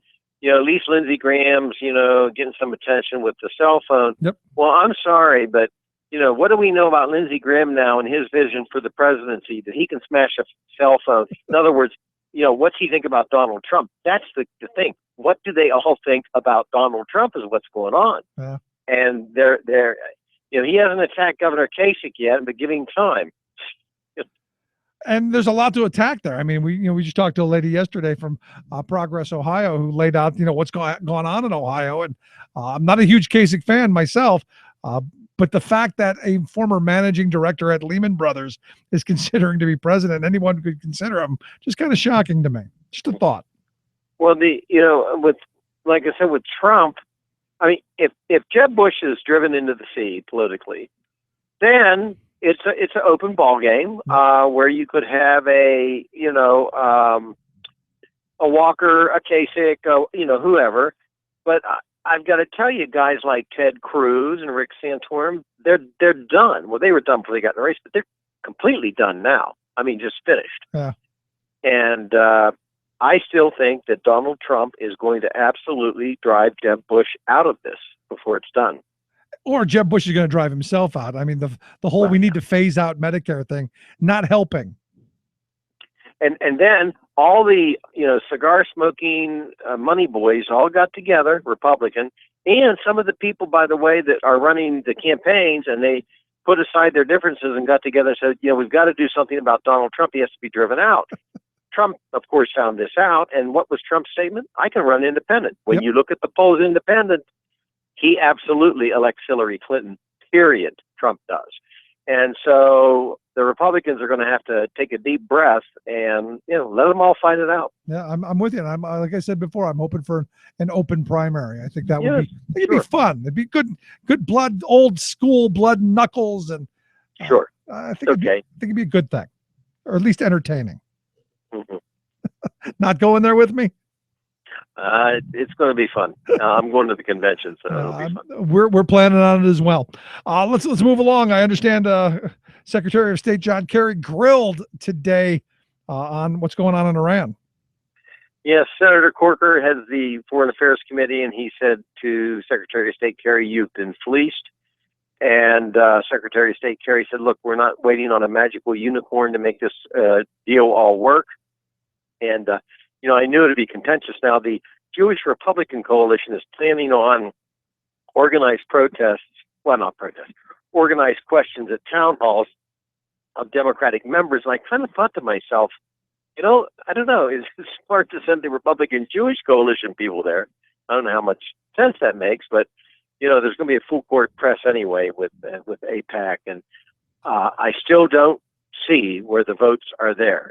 Unless something magically happens, the votes to override the president simply aren't going to be there. Right. Now, there's a little side issue being driven up. And basically, the talking heads are spinning it that there was a secret side deal by Obama. There wasn't a secret side deal. There is an agreement between the Atomic Energy International Commission and Iran about military bases that have nothing to do with nuke issues. But it wasn't a secret Obama deal. Yeah, but you got to put that out there. There's got to be something nefarious about this, and it's got to be the black guy in the White House doing it. It becomes the truth. Yeah, I guess that's true. Absolutely. But what do you think of the statement by Scott Walker, who says on day one he's going to rip up this deal with Iran? Is it possible? Well, that's one respectful thing I think that came out of John Kasich's speech for presidency. He didn't do that.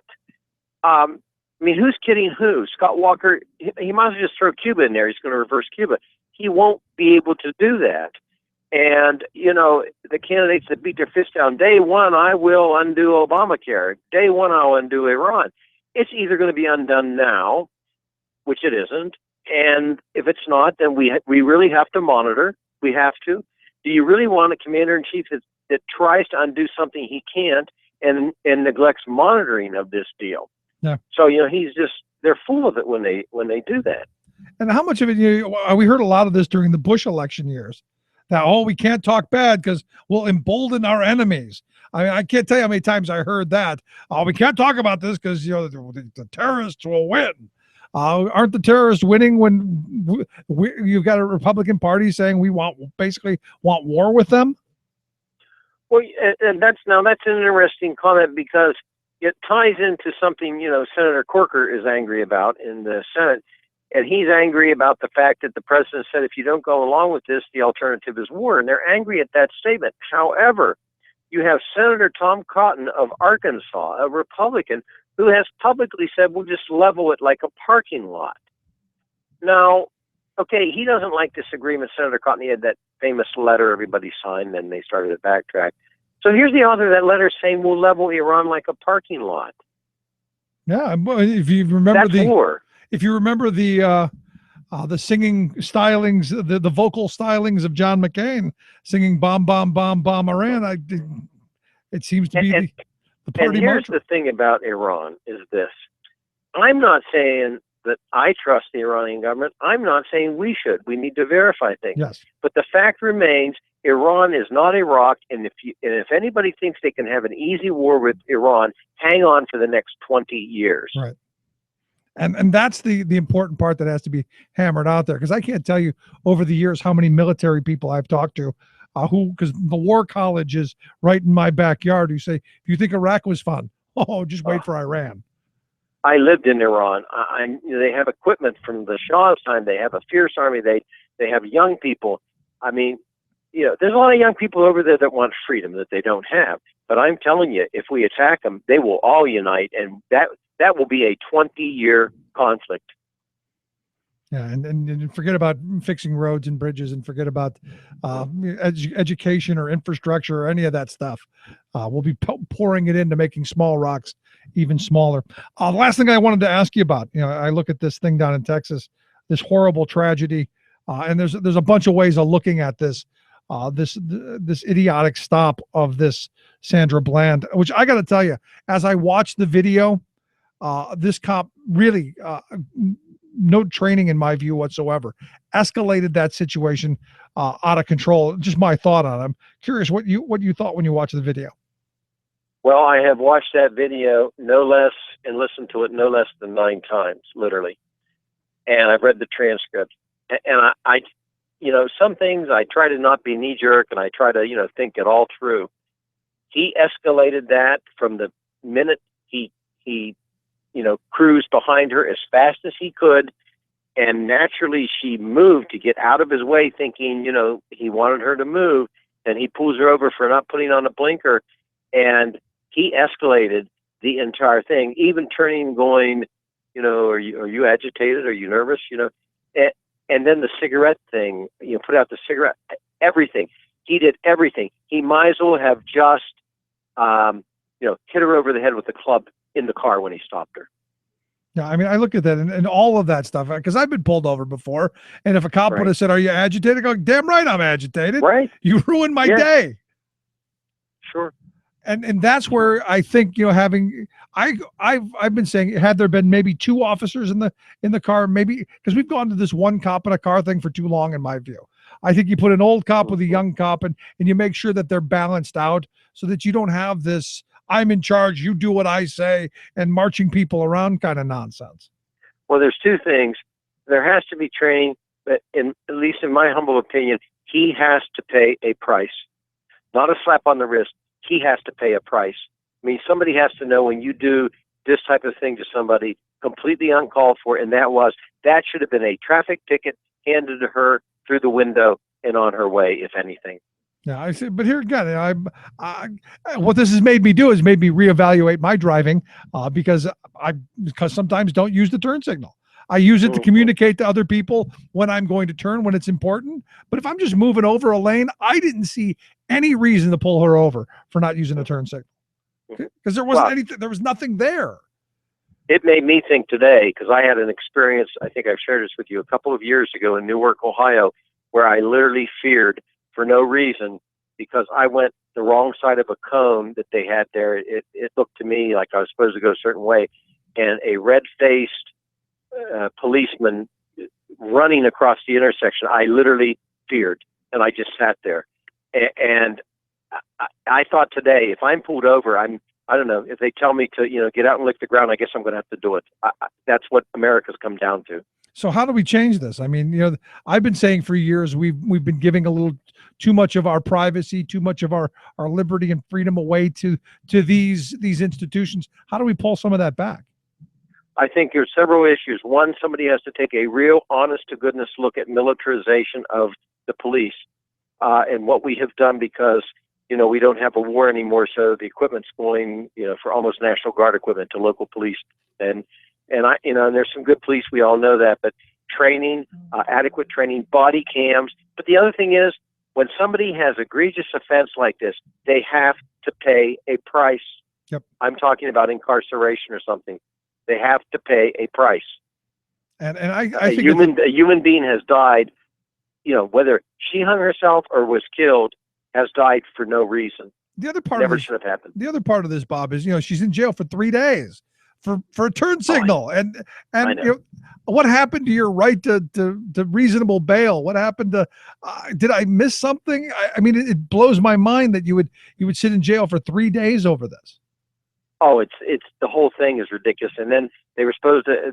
The commission report itself in Texas shows that they were supposed to have checked by their own policy on the hour. They went 2 hours without checking. But you're so right. Sitting there for that. I mean, really? I mean, do we have nothing better to do? And that was the other thing. I mean, did this cop have nothing better to do? I don't know. It's just, I don't even know.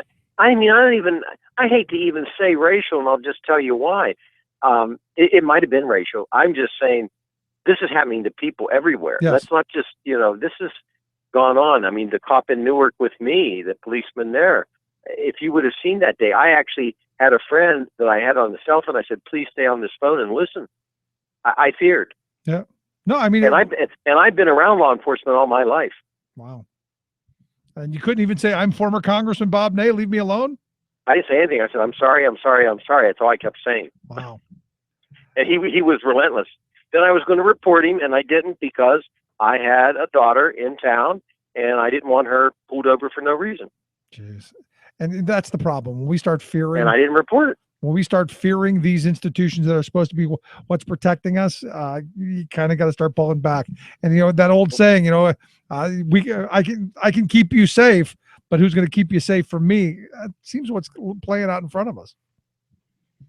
Yeah, sad stuff. Something has to happen. And the Justice Department's is coming in on this one, as they have to. I think you absolutely have to. And you have to get to the bottom of it. Like you said, somebody's got to go to jail, or a bunch of people. It just is what it is. But Bob, I appreciate you taking a little time for us. Thanks so much, man. Thank you so much. Bob Ney, Talk Radio News Service. Quick break. Right back. Stick around. You're listening to the Rick Smith Show.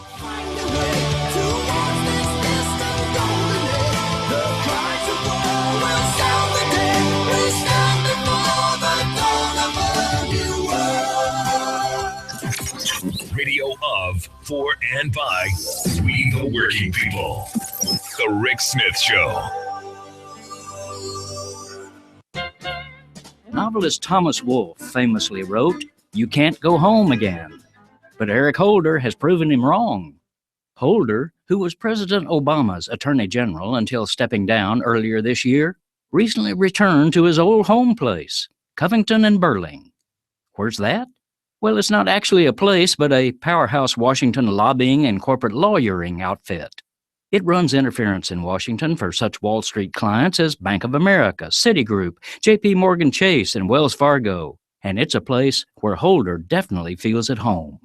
After serving as a deputy attorney general in the 1990s, where he demonstrated a kind and gentle approach to prosecuting corporate crime, Holder was invited in 2001 to leave his government job and join the corporate covey of Covington and Burling lawyers. There, he happily hauled water for big-name corporations until tapped to re-enter the government in 2009 as AG. The most striking thing about his 6-year run as America's top lawyer was his ever-so-delicate treatment of the Wall Street banksters who crashed our economy in 2008. Despite blatant cases of massive fraud and finagling, Holder failed to prosecute even one of the top Wall Streeters involved.